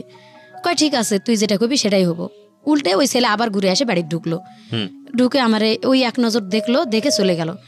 যাই নাকি ওর দুলা ভাইয়ের কাছে বলছে যে আমি যে মেয়েরে দেখে আসলাম, যদি তুমি আজকের মধ্যে আমার বিয়ে না দাও তাহলে আমি রেল লাইনের মধ্যে মাথা ঢুকাই দেবো। তো ওর দুলা ভাই সেই দিনে ওই কথা মাত্রই আমাকে দেখতে আসলো আর কি। দেখতে আসে বলতেছে যে তোমার কি কোনো জায়গায় পছন্দ আছে? আমাদের গ্রামেরই লোক, ওটা সম্পর্কে নাকি চাচা লাগতো, আমি আগেতে চিনতাম না, সেই দিন প্রথম দেখলাম। তো বলতেছে যে আমি ওনার ভাই, অমুকের ভাই লাগি, আমার বাড়ি এই গ্রামেই, আমি বিয়ে করে ওখানেই থাকি, মানে যে ছেলে তোমার দেখতে আসছিল তার বড় বোনকে আমি বিয়ে করছি এবং তার বাবা মা সবাই মারা গেছে, আমি ওনার গার্জিয়ান বর্তমানে। তো দেখে চলে গেল, ছেলের আপন বড় দুলা ভাই বললো যে আমি সবকিছু আমি যা বলবো তাই, তো তুমি খালি নিজের থেকে বলো যে তুমি অন্য কোনো মেয়ে পছন্দ, কোনো ছেলে পছন্দ করো নাকি? আমি বলছি না, আমি কোনো দিন এরকম পছন্দ করার মতন মানে সময় আমার আসেনি, সুযোগ আসে নাই, কারোর সাথে এরকম কিছু করি নাই। আমার আব্বা আম্মা যেখানে বিয়ে দিবে আমি সেখানেই রাজি আছি। এই কথাতে পরের দিনে বিয়ে আর কি, সোমবারের দিন ছেলে দেখে গেল, মঙ্গলবারের দিন ওর ভগ্নিপতি আসে দেখে গেল, বুধবারের দিন বিয়ে হয়ে গেল। আপনি পরীক্ষা দেওয়ার আগে বিয়ে হয়ে গেল? হ্যাঁ ভাইয়া, পরীক্ষা দেওয়ার আগে বিয়ে হয়ে গেল। বিয়ে ওখানে আমি গেছি, যাওয়ার পরে বলতেছে যে যারা দেখতে আসছে আর কি, রাত্রে অনেক বৃষ্টি, যেদিন আমার বিয়ে হয়েছে সেদিন অনেক ঝড় বৃষ্টি ছিল, এত ঝড় বৃষ্টি যে একটা মুহূর্তের জন্য সারাদিন বৃষ্টি থামে নাই। ওই অবস্থায় ওনারা টেম্পু নিয়ে চলে আসছিল, আসে বিয়ে করে নিয়ে গেল আমারে। তো সেদিন রাত্রে যায়, সারা রাত ঘুমাই নাই, পরীক্ষার চিন্তাই আমার ভালো লাগে নাই। পরের দিন সকালবেলা নাস্তা করার পর আর কি ওই বৃষ্টির মধ্যেই আশেপাশে দু এক বাড়ির মহিলা দেখতে আসছে আমারে, নতুন বউ। আর বিয়ের মধ্যে ফুফু শাশুড়ি ছিল, আমার ভাসুর যে আপন সে কিন্তু বিয়েতে গেছিল না। তো এখানে আমার আব্বা বলছিল যে আপন যে বড় ভাই একটা আছে সে আসলো না কেন, অবশ্যই রহস্য আছে। তা আসলে রহস্য ছিল দেখেই আসেনি। পরের দিন মানুষ দেখতে আসে আমারে বলতেছে যে আগের বউটাই তো ভালো ছিল। যখন এই কথাটা, মানে আমি তো একটা লেখাপড়া করা মেয়ে, আমার মাথায় একটা কেস করলো যে অবশ্যই এই লোকের আর বিয়ে হয়েছিল। তা আমি আবার, আমার ননাসের মেয়ে ছিল রেশমা, মানে আমার বিয়ে হয়ে যায় থেকে রাত্রের থেকে মোটামুটি ভালো আমার সাথে আসে, সাথে মিশতেছে। আমার বিয়ের 1 মাস আগে তার বিয়ে হয়ে গেছিল। তো ডাকলাম, রেশমা শোনো। বলতেছে কি মামি? আমি বললাম যে মা, আমারে যে কথাটা জিজ্ঞাসা করলো, তো মানে তোমারে যে বললো যে আগের বউটাই ভালো ছিল, এই কথাটা রহস্য তুমি আমারে বলো তো মা। এটা জানে তোমার কি লাভ? আর যে মানুষগুলো বললো যে আগের বউ ভালো ছিল, খালি ভালো দেখতে চেহারা ভালো হলেই হবে, মেয়ে কোরআন পড়া, কয়দিন পরে ম্যাট্রিক পরীক্ষা দেবে, ম্যাট্রিক পর্যন্ত লেখাপড়া আছে, এই কথাটা আর কি আমি শুনলাম। আমি আর আমার হাজব্যান্ডের সাথে কথা বলিওনি, মানে 15 দিন যাবত বলিনি, তখন থেকে কথা বললামই না। আমি মানে 3 দিনের দিন আমার আব্বা এসে নিয়ে গেল। কথা বললেন না কেন? ওই কথাটা আমার মাথায় কেস করলো যে আগে বিয়ে হয়েছিল। ও আচ্ছা আচ্ছা, ওকে। মানে মানুষে বললো যে সকালবেলা, আগে রাত্রে তো কথা বলার মতন সুযোগ হয়নি, বিয়ে করে নিয়ে এসে ওই আমার ননাসের বাড়িতে উঠাইলো, যার যার ঘরে সবাই যাই ঘুমাইলো। আমি আমার নানিরে একটা ঘর দিল, নিয়ে ঘুমাইলাম। আমার ননাস এক পাশে খাটে ঘুমাইলো, আমরা এক পাশে চৌকিতে ঘুমাইলাম। রাত পোয়ালে আর কি মানুষ দেখতে আসলো, ওই আসে ওই কথাটাই বলছে। আমার হাজব্যান্ড ঘুমের থেকে উঠার আগেই আর কি এটা বললো। তখনই আমার মাথায় একটা কেমন জানি কেস করলো, আমি আমার হাজব্যান্ডের সাথে কথা বললামই না। আমার হাজব্যান্ড আমার আলাদা করে ঘরের মধ্যে ডাকলো একবার, তো আমি যাচ্ছি না, পরে আমার নানি সাথে করে নিয়ে গেল, কি লাগবে আমার, মানে কসমেটিক কিছু লাগবে কিনা। আমি কথা বলি নাই, বের হয়ে চলে আসছি। আর 3 দিন পরে আমার বাপের বাড়িতে আসলাম। বাপের বাড়িতে আসি আমি বললাম যে আব্বা, যে ছেলের অবশ্যই বিয়ে হয়েছিল, না হলে কেন এই কথাটা মানুষে বললো। তা আমার আব্বা বলতেছে যে মিথ্যা কথা কয়ে যদি বিয়ে দেয়, গ্রামের একটা ছেলে, আমি সহজ সরল মানে বিশ্বাস করলাম, সে যদি নিয়ে তোমারে কোনো জায়গায় ফালায়, আমি এটা দেখতেছি। পরে আমার নন্দু আর কি, উনি সাথে আসছিল আমাদের, তো ওনারে ডাকে আমার আব্বা আলাদা করে জিজ্ঞাসা করছে, দেখ তুই হয়তো গ্রাম সম্পর্কে ভাই হ বা এখন মেয়ের নন্দু হ, যে কোনো একটা আত্মীয় কিন্তু হয়ে গেছে, তো এটা আমার সাথে মিথ্যা কথাটা বললার কোনো কারণ ছিল, কেন এটা করলা? তো ভাইয়া বলতেছে যে ওটা কোনো ব্যাপার না, মেয়ে নিজের থেকে ডিভোর্স করে চলে গেছে। আচ্ছা, তো অবশ্যই কোনো কারণ আছে, তাছাড়া তো মেয়ে ডিভোর্স করে চলে যাবে না। বলতেছে ওগুলা নিয়ে আপনার চিন্তা করার কারণ নাই, আমি আপনার মেরে নিয়ে গেছি, যদি আমার শালা ভাত না দেয় আমি ভাত দেবো। ওকে। এখানে বলে আর কি 3 দিন থাকলাম। 3 দিন পরে নিয়ে গেল শ্বশুর বাড়িতে গেলাম। আজকে যাওয়ার পরে কালকে আমার ঘর, মানে বলতেছে যে তোমরা এই যে হাঁড়ি পাতিল 2টা করে হাঁড়ি পাতিল বের করে দিল, এটা 2টা করে, এটা তোমার আলাদা সংসার, তুমি আজকে থেকে রান্না করে খাবা। ওকে। তো যতই বাপের বাড়িতে ছোটবেলাতে অনেক কাজ করি, কিন্তু নতুন একটা সংসারে যাইতে গেলে নতুন ভাবে আমি কিছুই বুঝি না, কিভাবে রান্না করে খাবো। বাজার নাই, খরচ নাই, কিচ্ছু নাই, খালি হাঁড়ি পাতিল আলাদা করে দিল। আমি আমার ননাসারে যে গেলাম যে বাজার খরচ নেই, কই তোর জামাইরে ক আনে দিক। তো আমি তো তার সাথে কথাই বলবো না, এরকম একটা আমি কথা বলি নাই। ও নিজের থেকে বাজার করে নিয়ে আসলো আর কি। আমি ওটা শুনলো যে কিভাবে কি রান্না করব, বাজার করে নিয়ে আসলো, নিয়ে এসে দিল, রান্না করলাম। ওই 1 কেজি চাল, 1 কেজি ডাল, 8 আনা 4 আনা লবণ, এরকম করে আর কি বাজার করে আনে দিল গ্রামের দোকান থেকে। তো ওইভাবে আর কি সেদিন রান্না করে দিলাম। আমি রান্না করে খাইতেও ডাকি নেই সেদিন, ওর মতো ও উঠাই নিয়ে খাইলো। এবং পরের দিন ও নিজের থেকেই বাজার করে, আমি রান্নাও করলাম না, আমার এবার রান্না করে ওই খাওয়াইলো। মানে আমি এতটা মানে ব্রেনে চাপ দিয়ে যাচ্ছি, এর মধ্যে আমার ননাস কয় কি ডাক দিয়া কয় তোর বাপের বাড়ি থেকে টাকা নিয়ে আসে জায়গা কিনে বাড়ি করতো। কয়দিনের? এটা মনে হয় 4 দিন 5 দিনের দিন। বলতেছে যে তুই জায়গা কিনে তোর বাপের কাছ থেকে টাকা আনে জায়গা কিনে তোরা বাড়ি কর। আর তখন জায়গার দাম 500 টাকা শতাংশ। 97 সালের শেষের দিকে আমার বিয়ে হয়েছিল, তো 500 টাকা শতাংশ। কিন্তু ওই জ্ঞানটাও তো আমার ছিল না যে কি বলতেছে ওরা, যে বাড়িঘর দেখে বিয়ে দিছে এটাই আমার শ্বশুরের আসল বাড়িঘর, কিন্তু ওটা ওরা লিখে নিছে আগে, এবং এটা ওরা ফ্যামিলির সবাই জানে। এই জন্যই আমার ভাসুর আমার বিয়েতে আসেনি, বলছিল যে তুই জায়গা কিনে বাড়ি করবি তারপর বিয়ে করবি। আচ্ছা। আমি যখন কান্দাকাটি করছি তখন আমার ভাসুর এই কথাটা শুনে আর কি বলছিল, আমার জাল আমারে ডাকে নিয়ে গেল, আমি অনেক কাঁদতেছি, আমার জাল ডাকে নিয়ে গেছে যে তুই কাঁদতেছিস কেন। তো আমার হাজব্যান্ড আমারে বারবার জিজ্ঞাসা করতেছে তুমি কান্দো কেন, আমি তার সাথে একদম কথাই বলি না। তখন ভাই বউর কাছে যাই বলছে আরেক বাড়িতে, ভাই বউ আসে আমারে ডাকে নিয়ে গেছে যে মোর্শেদা তোর কি হয়েছে, আয় আমার কাছে, কি হয়েছে বলে। আমি বলছি যে আপা আমার এইভাবে বলছে যে জায়গা নাকি কিনে বাড়ি করতে হবে। তখন আমারে ভাঙে বললো ঘটনাটা, আসলে ওর বিয়ে করছিল, বিয়ে করে ওর ভালো ছিল না, যার কারণে আমার শ্বশুর মরার আগেই ওর যে সম্পদটুকু এটা ছোটো বোনের নামে লিখে দিছিল এবং ছোটো বোনকে বলছিল যে তুই তোর ভাইয়েরে এই জায়গাটা ছাড়ে দিবি বাড়ি করার জন্য, সে না দিয়ে ওটা ছোটো বোনও বিক্রি করে আর কি তার হাজবেন্ডকে দিছে। এখন তোমাদের আসলে জায়গা বলতে কিচ্ছু নাই, তুমি জায়গা কিনেই বাড়ি করতে হবে। কিন্তু ওর টাকা পয়সা আছে, কোথায় আছে টাকা পয়সা, কয় ওর এই যে এই দুলাভাইয়ের কাছেই 15,000 টাকার মতো রাস্তার কাজ হয়েছে, ও কাজ করে টাকা রাখছে, ওই টাকা নিয়ে ওর সাথে আগেও গন্ডগোল হয়েছে, এই জন্য তোমার ভাসুর বিয়েতে যায় নাই। বলছিল যে তোর টাকা আছে জায়গা কিনে বাড়ি করে তুই বিয়ে কর, তো ওটা শুনে নাই যখন, এই জন্য তোর ভাসুর বিয়েতে গেল না। তা আমি আবার মানে বাধ্য হয়ে তখন আমি আমার বাবার বাড়িতে গেলাম। আবার সেদিন আমি আমার ননাসের কাছে বললাম যে আপনার ভাইকে বলেন আমাকে নিয়ে যায়, তুই আসুক, আমি আমার বাপকে বলে টাকা নিয়ে আসবো। এই কথা আমার মেন রহস্য, আমি যে আমার আব্বার কাছে আবার ঘটনাগুলো খুলে বলবো। আস্তে আস্তে একটা করে সমস্যা বাড়তেছে। প্রথম হিসেবে বিয়ে করছে, দ্বিতীয়ত জায়গা জমি নেই, বাড়ি ঘরই নেই। তা আমার আব্বাকে যাই যখনই বললাম যে আব্বা 15 দিনের জায়গা এটা, গেলাম বাপের বাড়িতে, তো আব্বা বলতেছে যে জায়গা জমি যখন নাই, আমার এখানে অনেক জায়গা আছে, তোমরা এখানে বাড়ি করে থাকবা, যদি ছেলে ভালো হয়, আর যদি দেখি ছেলের কোনো দোষ আছে তা আমি সময় থাকতে তোমার ডিভোর্স করে অন্য জায়গায় বিয়ে দিয়ে দেবো। এটা 15 দিনের মাথায় আব্বা বললো। তা আম্মা বলতেছে যে মেয়ে মানুষের বিয়ে মা একবারই হয়, এটা বলে কোনো লাভ নাই, তুমি একটু কষ্ট করে পারলে করে খাও দেখো। তো তখন আমি আবার আমার হাজব্যান্ডের সাথে আমার বাপের বাড়িতে এসে কথাও বললাম, বা আমাদের মধ্যে মিলামিশাও হলো। পরে আমি বুঝাইলাম যে জায়গার যখন দাম কম আছে বাপের বাড়িতে থাকার থেকে আসলে নিজের ওইখানে জায়গা কিনে বাড়ি করা ভালো। তা আমার আব্বা কি দিতে চাইছে, তোমার ভগ্নিপতিরে ডাকো, এখানে কি টাকা দিতে চায় বা কি দেয় আমার আব্বার কাছে। আমি কিন্তু আমার আব্বার সাথে ওই আগের থেকে একটু কথা, যখন আমার খুব মারধর করতো তখন থেকে কথা কম বলতাম, আব্বার সাথে কথা বলিই না বললে চলে। ওই বিয়ের পরে যাই খেলে একটা কথাই বললাম যে আব্বা কোন বাড়িতে আমার বিয়ে দিলা, এই কথা মানুষে বলে। আর তারপরেও কথা বলি নাই। এই যে আমার আম্মার সাথে বললাম, আম্মা বলতেছে তোমার টেনশন করা লাগবে না, আমি দেখি এটা। পরে আব্বা আমার আম্মার কাছে বলে দিয়েছে যে আমার জায়গা জমি আছে, ওরা এখানে বাড়ি নিজেরা পরিশ্রম করে ওদের টাকা দিয়ে বাড়ি করুক, আমি জায়গা ছেড়ে দেবো। এই যে আমার জামাইয়ের শুরু হলো এখান থেকে মানে বাদাইম্মাপনা, বিয়ের পরের থেকেই কোনো কাজকাম করে না। তো আমার আম্মা আজকে আমার দুলাভাইয়ের সাথে পাঠাই 40 টাকা হাজিরা, দিন হাজিরা কাজ করতো। তখন 40 টাকার কাজ করলেও কিন্তু 20 টাকা খরচ করে 20 টাকা থাকতো, কিন্তু একদিন কাজ করলে আর 7 দিন কাজ করে না। আর গাঁজাখোর ছেলেদের সাথে ঘোরাফেরা, প্রায় শোনা যায় যে সে গাঁজা খায়। কিন্তু আমি এটা মানে খেয়াল করতে পারি না, আমি তো তখন ছোট মানুষ, একেবারে বেশি বড় না, এতটা বোঝার মতো জ্ঞান নাই। তো আমি বলি, মানুষে আসে আমার বলে আপু, বুবু, গ্রামের ভাষা বলে তো বুবু, বুবু দুলাভাইয়ের অমুক জায়গায় দেখে আসছে গাঁজা টানতে। তো আসলে আমি সুন্দর মতন বললেই মানে মায়ের বাড়িতেই আমারে রাত্রে যদি বিছানায় শুয়ে আমি বলতে যাই এই কথাটা, আমার পাও দিয়ে গুড়ি দেয় অথবা লাত্তে খাটের উপর থেকে ফালায় দেয়, মারে। এই কথাটা আমি আব্বা আমারে বলি নাই প্রথম অবস্থায়, আমারে মারে, আমি ওখানেই চেক দিয়ে থাকি, মারে ওখানেই চেক দিয়ে থাকি, এবং ওর পাও দুরা ধরে বলি প্লিজ ভাই তুমি একটু ভালো হও, আবার তোমার একটা ওয়াইফ কিন্তু ভালো, এই যে তুমি যদি ভালো থাকতা তাহলে কিন্তু যাইতো না, এই কারণেই হয়তো গেছে। এইটা বললে আরো বেশি মার, তুই ওটা দেখতে যাস কেন, আমার আগের ওয়াইফ ছিল। এই যে শুরু হয়ে গেল, তার মানে ব্যাগ রিপোর্টটা ওখান থেকে আমি পাইলাম। আর আমার বিয়ের 2 মাস পরে আমার প্রথম বাচ্চা পেটে আসছে।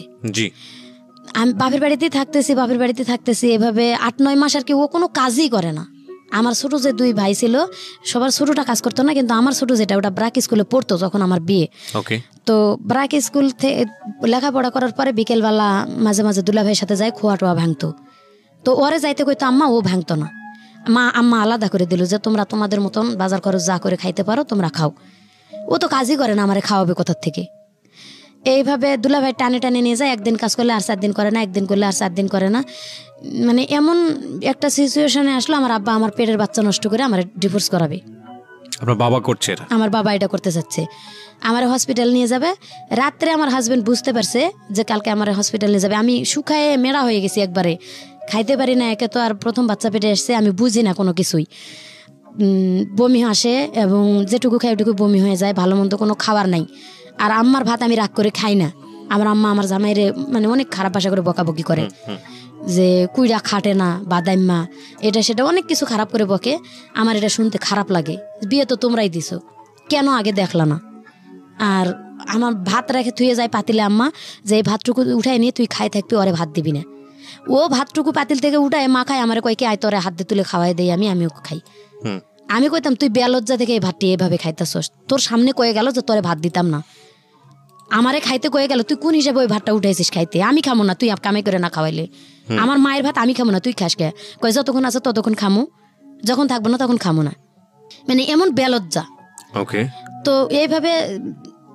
এইভাবে চলতে চলতে আমার বাচ্চাটা হয়ে যায়। ওই গ্রামে খালা খালু আছে, এদের বাড়িতে আমি খালার বাড়িতে যাই, 2টা থালন বাসন মাঝে দিয়ে ওখান থেকে খাই আসে চুপ করে থাকি। মামির বাড়িতে 2 থাল বাসন মাঝে দিয়ে ওখান থেকে খাই আসে চুপ করে থাকি। মানে এত একটা পজিশনে আসলো যখন প্রায় 7 মাস বাচ্চা, তখন আর আব্বা শুনবেই না, আমার আব্বা নষ্টই করবে বাচ্চা, আর ও রাখাই যাবে না, ওর জীবনটা নষ্ট হয়ে যাবে। তো হাসপাতালে নিয়ে যাওয়ার জন্য বের হয়েছে, ও কান্দাকাটি শুরু করে দিয়েছে, আমি ভালো হয়ে যাব, ওরে হাসপাতালে নেন না। আগের বউ নাকি 9 মাসের বাচ্চা নষ্ট করেই, একবারে মানে দিন পুরা এটা 9 মাসের বাচ্চা নষ্ট করেই ওরে ডিভোর্স করছে।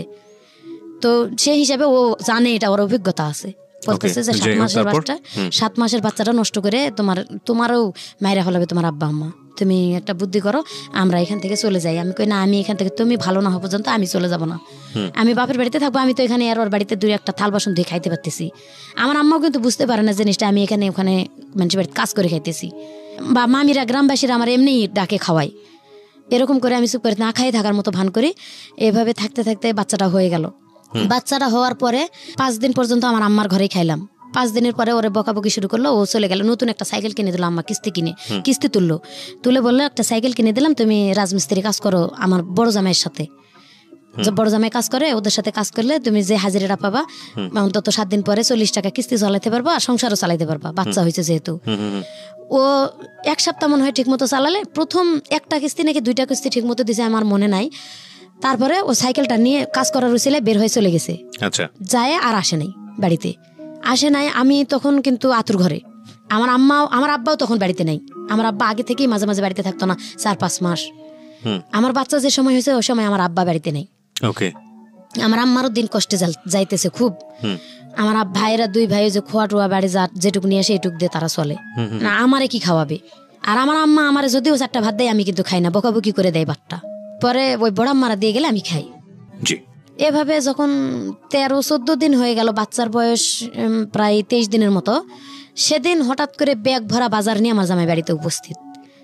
মানে কি বলবো, এদিন আনন্দর আর শেষ নেই। ব্যাগ ভরে 2টা মিনু শাড়ি ইন্ডিয়া থেকে, এবং বাচ্চার জন্য একটা তোয়ালা, বাচ্চার জন্য 2টা গেঞ্জি প্যান্ট, এভাবে নিয়ে ব্যাগ ভরে চাল ডাল মাছ তরকারি নিয়ে চলে আসছে। সাইকেল নাই। তো বাড়িতে এসে ঢুকে দেখে আম্মা বলতেছে সাইকেল কোথায়? কই সাইকেল আছে। ভাত রান্না করলাম, খাওয়াইলাম, হয়তো 12-13 দিন পর বাড়িতে আসছে। আমিও মানে আনন্দতে, যেহেতু বাজার করে নিয়ে আসছে, যাক ভালো হয়ে গেছে। ও রান্না বান্না করে খাওয়াইলাম। আমার মামি বলতেছে যে তুই যে রান্না করে খাওয়াইলি, দেখ তোর সাইকেল বিক্রি করা টাকা দিয়ে তোর বাজার করে নিয়ে এসে খাওয়াইছি। আমি বলতেছি যে না, সাইকেল বিক্রি করবে কে? ও তো বলছে সাইকেল আছে। তা আম্মা ভাত খাইতে দিয়ে বসে, আম্মা চালাক কত, ভাত খাইতে দিয়ে বলতেছে যে সাইকেল কোথায়? তখন বলতেছে সাইকেল নিয়ে আমি শাড়ির টিপ মারতে গেছিলাম ইন্ডিয়ার থেকে, তো ওখানে বিটিআরে ধরছে সাইকেলটা। আম্মা বলতেছে তুই এখন আমার বাড়ির থেকে বের হবি, তোরা ঝাড়ু দিয়ে পিটাইয়া বাড়ি থেকে বের করবো। তুই বিক্রি করছিস না বিটিআরে দিয়েছিস তা জানি না, এখন সারাটা বছর কিস্তি চালাবি কে? তুই তো বউরে ভাত দিতে পারিস না। তো মার সাথে ওর মোটামুটি তর্ক চলতেছে, তর্ক করে রাত্রে থাকলো। এমন এমন দিন গেছে আমার আম্মা, ধরেন ও তো আমারে মারে অত্যাচার করে, আমি মনে করেন ওর সাথে চাই না যে মিলামিশা করি বা ওর সাথে কথা বলি। আমি ওই বাচ্চা রেখে গলায় ফাঁস নেওয়ার জন্য মাঠের মাঝখানে একটা আম গাছ আছে, দড়ি নিয়ে যায়, অনেকক্ষণ দাঁড়িয়ে থাকি। আর আমার বাচ্চাটার কথা মনে পড়ে যে আমি, বাচ্চার বয়স কত তখন? প্রায় 25 দিন মতো। যে আমি যদি বাচ্চাটা রেখে মারা যাই, আমার আব্বা আম্মা তো ওরে দেখতেই পারে না, ওর সন্তান তো দেখবেই না যখন পেটে। তখনই আমরা নিজেরাই মনে করেন ছোটবেলা থেকে ফ্যামিলিতে অত্যাচারিত, আমার সন্তান তারা কিভাবে মানুষ করবে? এবং বাপ তো ভালো না। আবার রশিটা নিয়ে ফেরত চলে আসি বাড়িতে। আসে আমার সন্তানের বুকে নিয়ে আমি মানুষের বাড়িতে কাজ করেই কামাই সন্তান নিয়ে, তাও যাক নিজের জীবনটা শেষ করলাম না। পরে ভাইয়া ওখান থেকে আবার বুঝাতে শুরু করলাম যে ভাই দেখ, একটা সন্তান হয়েছে, বাচ্চাটার মুখের দিক তাকায় তুই ভালো হ। আবার কিছুদিন মাঠে কৃষি কাজ হলো, কিছুদিন কাজ করলো কৃষি কাজ। মানে 15 দিন যদি মানে 1 সপ্তাহ কাজ করলে আর 15 দিন বসে থাকি, 1 সপ্তাহ কাজ করলে তারপরও চলতো যে 1 সপ্তাহ তো কাজ করতেছে, এভাবে করে নেশা করতো, কাজের কথা বলে মারধর করতো। এভাবে আমি একটা মানে কিস্তি থেকে আমি টাকা উঠাইলাম, উঠাই ভ্যান কিনে দিলাম একটা, যে এই ভ্যানটা চালাও, অন্তত একবেলা চালাইলে আর একবেলা বসে থাকলেও দিন চলবে। তো ভ্যান প্রায় মাস 3 মতো চালালো, মোটামুটি ভালো চললো ওই সময়টা, ওই 3টা মাস মোটামুটি আর কি চলে। এভাবে কিস্তি চালাইতে থাকলো। 3 মাস পরে ভ্যান থেকে বলতেছে এখন ভ্যানে ইনকাম কম, আমি ওই যে কাঠ ফাড়ে যে মেলে, আমি কাঠ ফাড়া কাজ করতে যাব, আর হচ্ছে ভ্যানটা ঘরে তালা মারে দিয়ে যাই। ঘরে তালা মারে দিয়ে ও কাঠ ফাড়া কাজে 1 সপ্তাহের মতন কাজ করলো। আমার আব্বা কি করছে, ওই ভ্যানের চাবিটা আমার কাছ থেকে কয়েছে, ভ্যানের চাবিটা দেও তো। কি করতে কয় কুশারের, আমার আব্বা কুশার আবাদ করতো, বলছে কুশারের পাতাগুলো আনা লাগবে ভ্যানে করে খেতেতে। আমি চাবি বের করে দিয়ে খালার বাড়িতে যাই বসে আছি, আম্মা যাই বলতেছে তোর আব্বা যে ভ্যান বিক্রি করতে নিয়ে গেছে তুই জানিস? আমি বলছি আমারে তো বলছে কুশারের পাতা আনবে, ভ্যান যে বিক্রি করতে যাবে এটা তো আমারে বলে নাই। আর জামাই যেরকম শ্বশুর সেরকম, ওই আসলেই তো লাগবে এখন ঝগড়াটা। মোটামুটি আম্মার সাথে আমার ভালো ওই জায়গায় তর্ক, যে সময় নিয়ে যাই তুমি আমারে বললা না কে। আম্মা আবার বলতেছে যে তুমি চাবি দিছো কে। এইভাবে তর্ক করে থাকলাম। রাত্রে আমার জামাই আসলো, আব্বাও ভ্যান বিক্রি করে চলে আসলো। তো আমার জামাইরে ডাকে বলতেছে যে জামাই রাগারাগি করেন না, ভ্যানটা আমি বিক্রি করে আসছি, 2800 টাকা দিয়ে বিক্রি করছি, কুশারের সার দেবো, 15 দিন পর আমার কিস্তি উঠবে একটা, ওখান থেকে টাকা তুলে ভ্যান কিনে দেবো। যাক, ওই 15 দিন অসুখ করে থাকলো। যেদিন 15 দিন হয়েছে সেই দিন কিস্তি উঠার খবর নাই, ভ্যান কেনারও খবর নাই।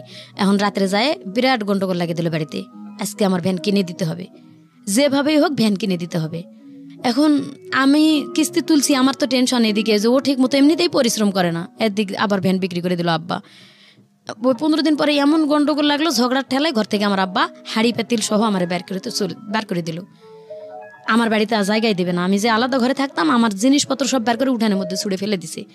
আমি যে আমার জামাইয়ের পক্ষে কথা বলছি এটাই যে এই 3 মাস তো অন্তত ভালো, যেটুকুই আমি কষ্ট করে চলছি তো ভ্যানটা আছে, ও কাঠমিস্ত্রির কাজ হবে না, ওখান থেকে চলে আসে, একদিন এটা করবে একদিন ওটা করবে, বাদাম মা তো বাদাম মাই, তাও তো করবে। এখন এটা নাই, এই ওসিলাই আর কাজই করবে না। এটা বললাম কেন, আমি আমার হাজব্যান্ডের পক্ষে বললাম। আমার আব্বা আমার সাথে মানে একবারে রাগ করে তোর বাড়িতেই জায়গা দেবো না, চলে যা। পরের দিন সকালবেলা আমি আমার ছোট বাচ্চাটা নিয়ে, তখন প্রায় বাচ্চার বয়স মনে হয় 1.5 বছরের মতন হয়েছিল আর কি। সেই সময় আমি হাঁড়ি পাতিলগুলো বের করে দিয়েছি, আমি আমার খোলার মধ্যে নিয়ে বসে আছি হাঁড়ি পাতিলগুলো। তো আমাদের এলাকার ফিজুল চেয়ারম্যান আমার চাচা লাগে, আমার আব্বার বন্ধু আর কি। তো উনি আসছে, উনি অনেক ভালো মানুষ, গ্রামে আসে গরিব মানুষের খোঁজ খবর নিতে। কেন আসছিল গ্রামে জানি না, কে জানি বলছে যে মহাশয় নরমেয়ের বাড়ি থেকে বের করে দিছে। তো আসেও খোলার মধ্যে আমার জিজ্ঞাসা করতেছে যে মা ছাড়া ডাকতো না, আসে বলতেছে যে কিরে মা তুই এগুলা নিয়ে এখানে বসে আছিস কেন? আমি শুধু কান্দেই যাচ্ছি, আমি কোনো কথাই বলি না, আমি কাঁদতেইছি। আমার বড় মা বের হয় বলতেছে যে ভাই মেয়েটা ছোটবেলার থেকে তো শান্তি পেলই না, বিয়ার পরে এমন একটা হাজবেন্ড পাইছে, সেটাও ওই যে এরকম বাদেম্মা, ওই যে এই কাহিনী, ভ্যান বিক্রি করে ওর বাপে নিছে, জামাই গন্ডগোল করছে, এখন মেয়েরে দিছে বাড়িতে বের করে। তা আব্বারে ওই ফিজুল চাচা ডাক দিয়ে বলতেছে যে কিরে ভাই মহাসিন এদিক শুনে যা দেখি কি হয়েছে। আমার আব্বা বের হয়ে আসে বলতেছে যে হ্যাঁ চেয়ারম্যানের কাছে যখন বিচার দিছিস ভালোই কাজ করছিস বেটি, আমারে বলে। অথচ আমি কিন্তু কোনো কথা বলিনি ভাইয়া। বলতেছে বিচার যখন দিছিস তো তোর আজকের থেকে তোর কপাল ভাঙ্গা, যা টাকা তো আমি দেবই, তো তোরে আমি ত্যায্য করে দেবো, আর না হলে হাজব্যান্ড ছাড়তে হবে। ওই মুহূর্তে মানে সেই দিন চেয়ারম্যান বললো যে টাকা দিবি, ঠিক আছে, আমার বিচার তো মেয়ে দেয় নাই, তুই ভাই কি অন্যায় করছিস না করছিস সেটা তুই নিজেই জানিস না। এই মেয়েটা এত ছোট বাচ্চার মা, তুই কিভাবে বের করে দিলি মেয়েটার ঘর থেকে? জানিস তো তার হাজব্যান্ড ভালো না, মেয়েকে নিজে নিজে বিয়ে করছিল না তুই দিছিলি? কয় আমি দিছিলাম। এইভাবে যখন মানে চেয়ারম্যান চাচা বলে যাওয়ার সাথে সাথে বললো যে আমি টাকা দিলে বোর্ড অফিসের মাধ্যমে দেবো, এবং চেয়ারম্যানও বললেন ঠিক আছে ওই আমার মাধ্যমে দিলে আমার মাধ্যমে দিস, কালকে মানে চেয়ারম্যানের হাতে দেবে বলছে বোর্ড অফিসের মাধ্যমে দিস। এটা 1 রাতের মধ্যে আমার আব্বার মাথায় কি শয়তানি চাপছে, উনি একটা ডিভোর্স পেপার লিখছে, একটা মানে বাবাকে ত্যায্য করার জন্য লিখছে। হয় যদি আমি হাজব্যান্ড চাই তাহলে বাবাকে ত্যায্য করে দিতে হবে, ওখানে একটা সিগনেচার করতে হবে স্ট্যাম্পে, আর যদি মানে হাজব্যান্ড চাই তাহলে হাজব্যান্ড না চাই তাহলে হাজব্যান্ডকে ডিভোর্স করতে হবে। এটা চেয়ারম্যানের কাছে নিয়ে যায়, শো করছে। চেয়ারম্যান বলছে যে 1 রাতের মধ্যে তো ভালো খেলা খেলছো তুমি, ঠিক আছে আমি মেয়ের পাশে আছি, মেয়ে তুমি করো, তোমার বাবার এতে সিগনেচার দিয়ে যাও যে বাবা যদি বাবা পারে তোমার ত্যাগ করতে তুমি পারবা না কেন? তো অনেকটা মানে ছোটবেলার অনেক ইতিহাসগুলো সেই সময় মনে পড়ছিল, চিন্তা ভাবনা করে স্বাক্ষর দিয়ে গেছি। আর আমি ওইখানে যে এমন চিৎকার বাড়ি কাঁদছি, আমার আপন যেটা ওখানে ছিল বড়াব্বা, আমরা বড়াব্বা ডাকি, বড়াব্বা আমার মেয়েরে কোলে নিয়ে বড়াব্বাও কান্দা শুরু করে দিল, আমিও কাঁদতেছি একদিকে, বড়াব্বা একদিকে কাঁদতেছে। আর চেয়ারম্যান বলতেছে যে হাই হাই রে মহসেন, মানে এত বড় একটা কাজ তুমি করতে পারলা, সামান্য কয়টা টাকা, তাও মেয়ের কাছে ধার করা টাকা তুমি নিছো, ওটা মানে তোমার টাকা তো দিলাই না, তুমি তোমার টাকা, যৌতুক তো দেয় নাই কোনো কিচ্ছু, মানে বিয়ের রাতে যা চুক্তি হয়েছিল ওখানেই মাপ, আমি তো চলেই আসলাম, এই জন্য আর কিছু দেয় নাই। তো যাক আলহামদুলিল্লাহ, আমি বললাম যে এখান থেকে আমি সরলাম, পরে গ্রামে এক বাড়িতে আরেক বাড়ি থেকে আরেক বাড়ি থেকে আরেক বাড়ি থেকে এরকম মানে মানুষের বাড়ি বাড়ি থাকা শুরু করে দিলাম। আচ্ছা, বাপের বাড়ি থেকে বের হয়ে। আচ্ছা, তো হাজবেন্ড তখন কি করছিল? হাজবেন্ড তখন ওই একদিন কাজ করে, ওই একই অবস্থায় রাজমিস্ত্রির কাজ, লেবারি। হাজবেন্ড কি সবাই মানুষের বাড়িতে থাকছিলেন নাকি? হ্যাঁ, ওকে নিয়েই আর কি শুরু করলাম ওর সাথে। তখন সবাই বুঝাইলো ওই বুড়ো অফিসের মাধ্যমে যে তুমি যদি এই স্ত্রী নিয়ে করে খাইতে না পারো, তো আর জীবনে কোনো মেয়ে নিয়ে করে খাইতে পারবা না। আচ্ছা, আর তুমি একটা পুরুষ হইতে শিখো। তো বললো যে আজকের পর থেকে আমি চেষ্টা করবো ওরে কিছু করে খাওয়ানোর জন্য, যেহেতু বলতেছে যে তোমার জন্য সে বাপকে ত্যাগ করে দিল, তুমি যদি এই মেয়েটাকে রাস্তায় ফেলে দাও তাহলে বুঝবো তুমি ও মানুষ একটা। আচ্ছা, এভাবে বলার পরে ও বললো ঠিক আছে, আমি যেখানে থাকবো ওরে নিয়েই থাকবো। তো আমাদের গ্রামে একজন লোক থাকতে দিল, একটা চৌকি কিনলাম ভাইয়া। চৌকি কিনে সেই চৌকির মাপে আর কি পলিথিন দুই পাশে দিয়ে বাঁশ দিয়ে বাঁধে মোড়াই রাখতাম, দিনের বেলা, রাতের বেলা পলিথিন ফালাই ঘুমাইতাম। খাবার দাবার তাদের ঘরে রাখতাম, তারা তালা দিয়ে যতক্ষণ যাইতো এদিক সেদিক কাজ করতে গ্রামের মানুষ, আবার যখন আসতো ততক্ষণে ঘর খুলে খাইতাম। কিন্তু ওই থাকাটা বাহিরে আর কি বারান্দায়।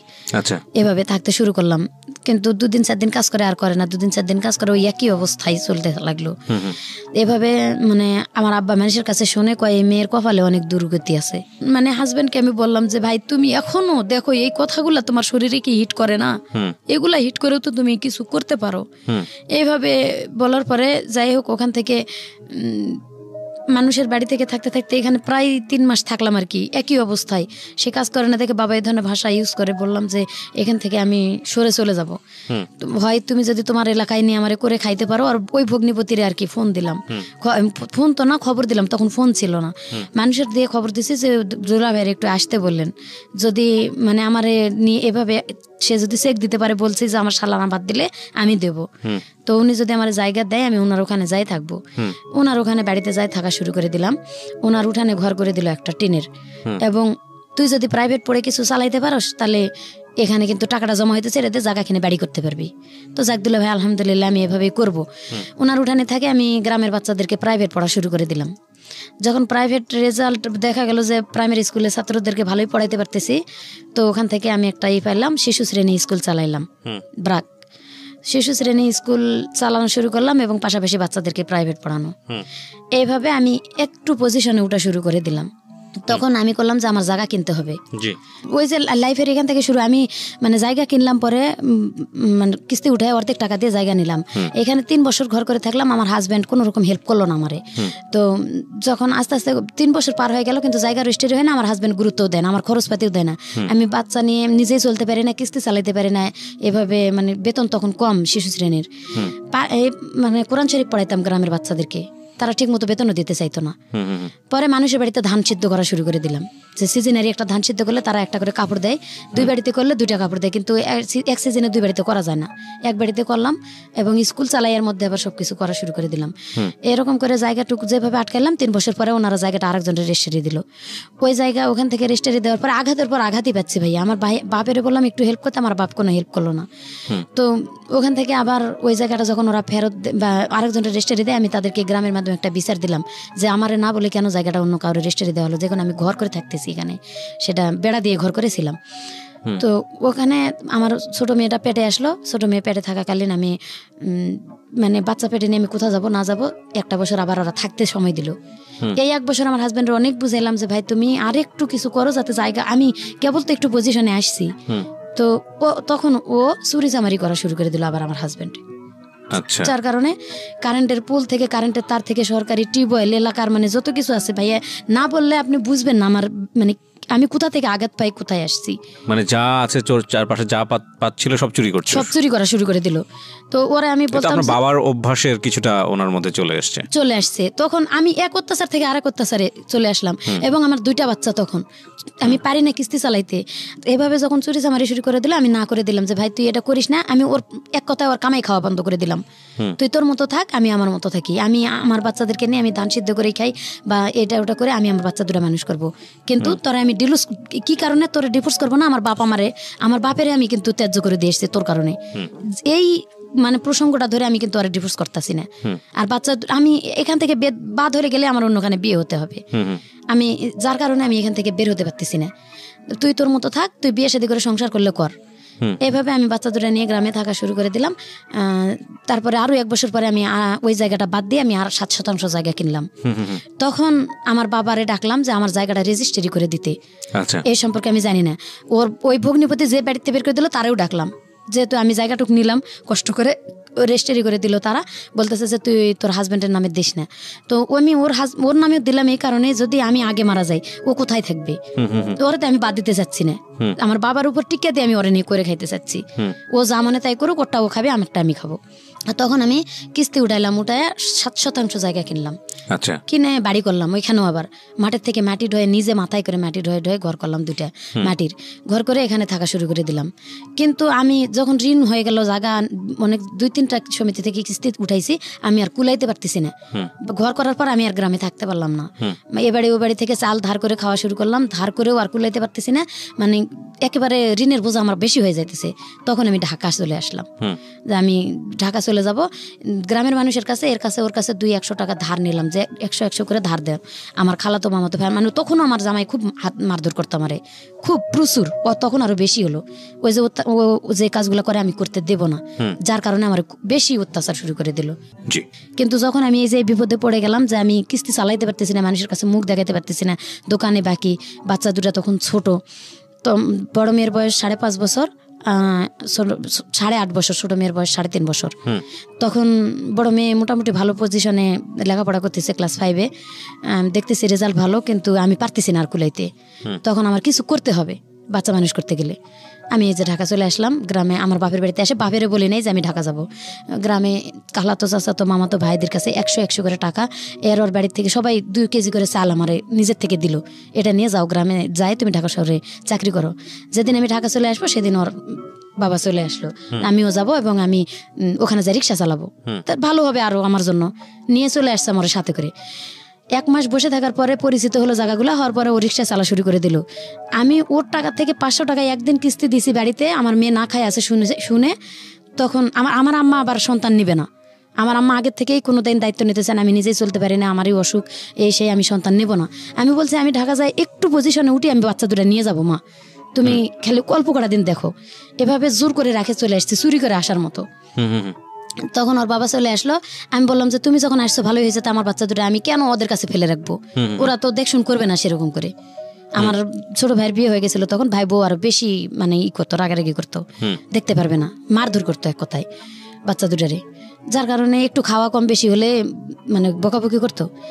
আমি বলছি যে বাচ্চা 2টা নিয়ে আসো, এখন নিয়ে আসবো না, তুমি আগে চাকরি করো, ভালো করে বেতন পাও। আমি চাকরি করে বেতন নিয়ে এসে ঘরে রেখে, প্রথম মাসের বেতন রাখেই আমি চলে গেছি অফিসে, যে দোকান বাকি দেবো। ও প্রথম মাসের বেতনই নিয়ে পলায় চলে গেছে। পরে আমার বড় মেয়ের বিয়ের বয়স যখন হয়ে গেল, ওর বাবা এক কথাই কোনো কাজকাম করেই না, বাদ, ওটা সাবজেক্টই বাদ দিয়ে দিছি। পরে আমি নিজে থেকে বিয়ে দেবো, আমার বাপ মারে বললাম যে আমি মেয়ে বিয়ে দেবো, তো তারা কেউ গুরুত্ব দেয় না, এদিকে কোনো আসে না। পরে মেয়ে বিয়ে দিলাম, দিয়ে আমি ঢাকা শহরে চলে আসলাম। তখন ওর আব্বার সাথে আমি থাকি না। বিয়ে দিলেন কি বাবার অমতেই? বাবার মতে, নিজের মতো করে বিয়ে দিলেন না, ওর বাবার মতেই, গ্রামের মানুষ সহ আমার গ্রামে বিয়ে দিছি।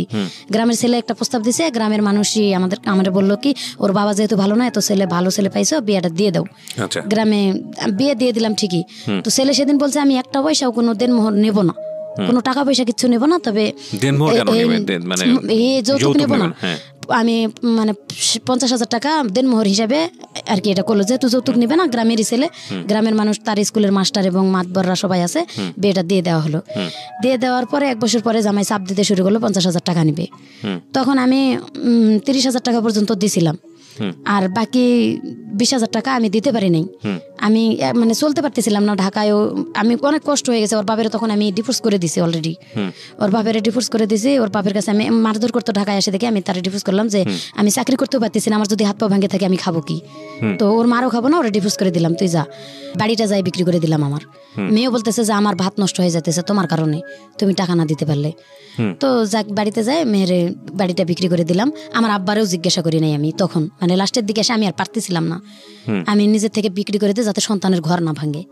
বিক্রি করে দিয়ে আমি যত টাকা পাইছি সম্পূর্ণই দিছি সন্তানে, যে মা আমি বাড়ি বিক্রি করার যত টাকা, আমি বলছিলাম প্রথমে তুই লেখে নে, রেজিস্ট্রি দিয়ে দিই, তোরা অন্তত রেজিস্ট্রির খরচটা জোগাড় কর। বলতেছে না আমরা রেজিস্ট্রি নেবো না, ওই জায়গা রেজিস্ট্রি নিলে বাপে এসে ঘরের মধ্যে শুয়ে থাকবে, ভাত না দিয়ে পারবো না, ওই বাপের আমরা ভাত দিতে পারবো না, তুমি জায়গা বিক্রি করে টাকা দিয়ে যাও।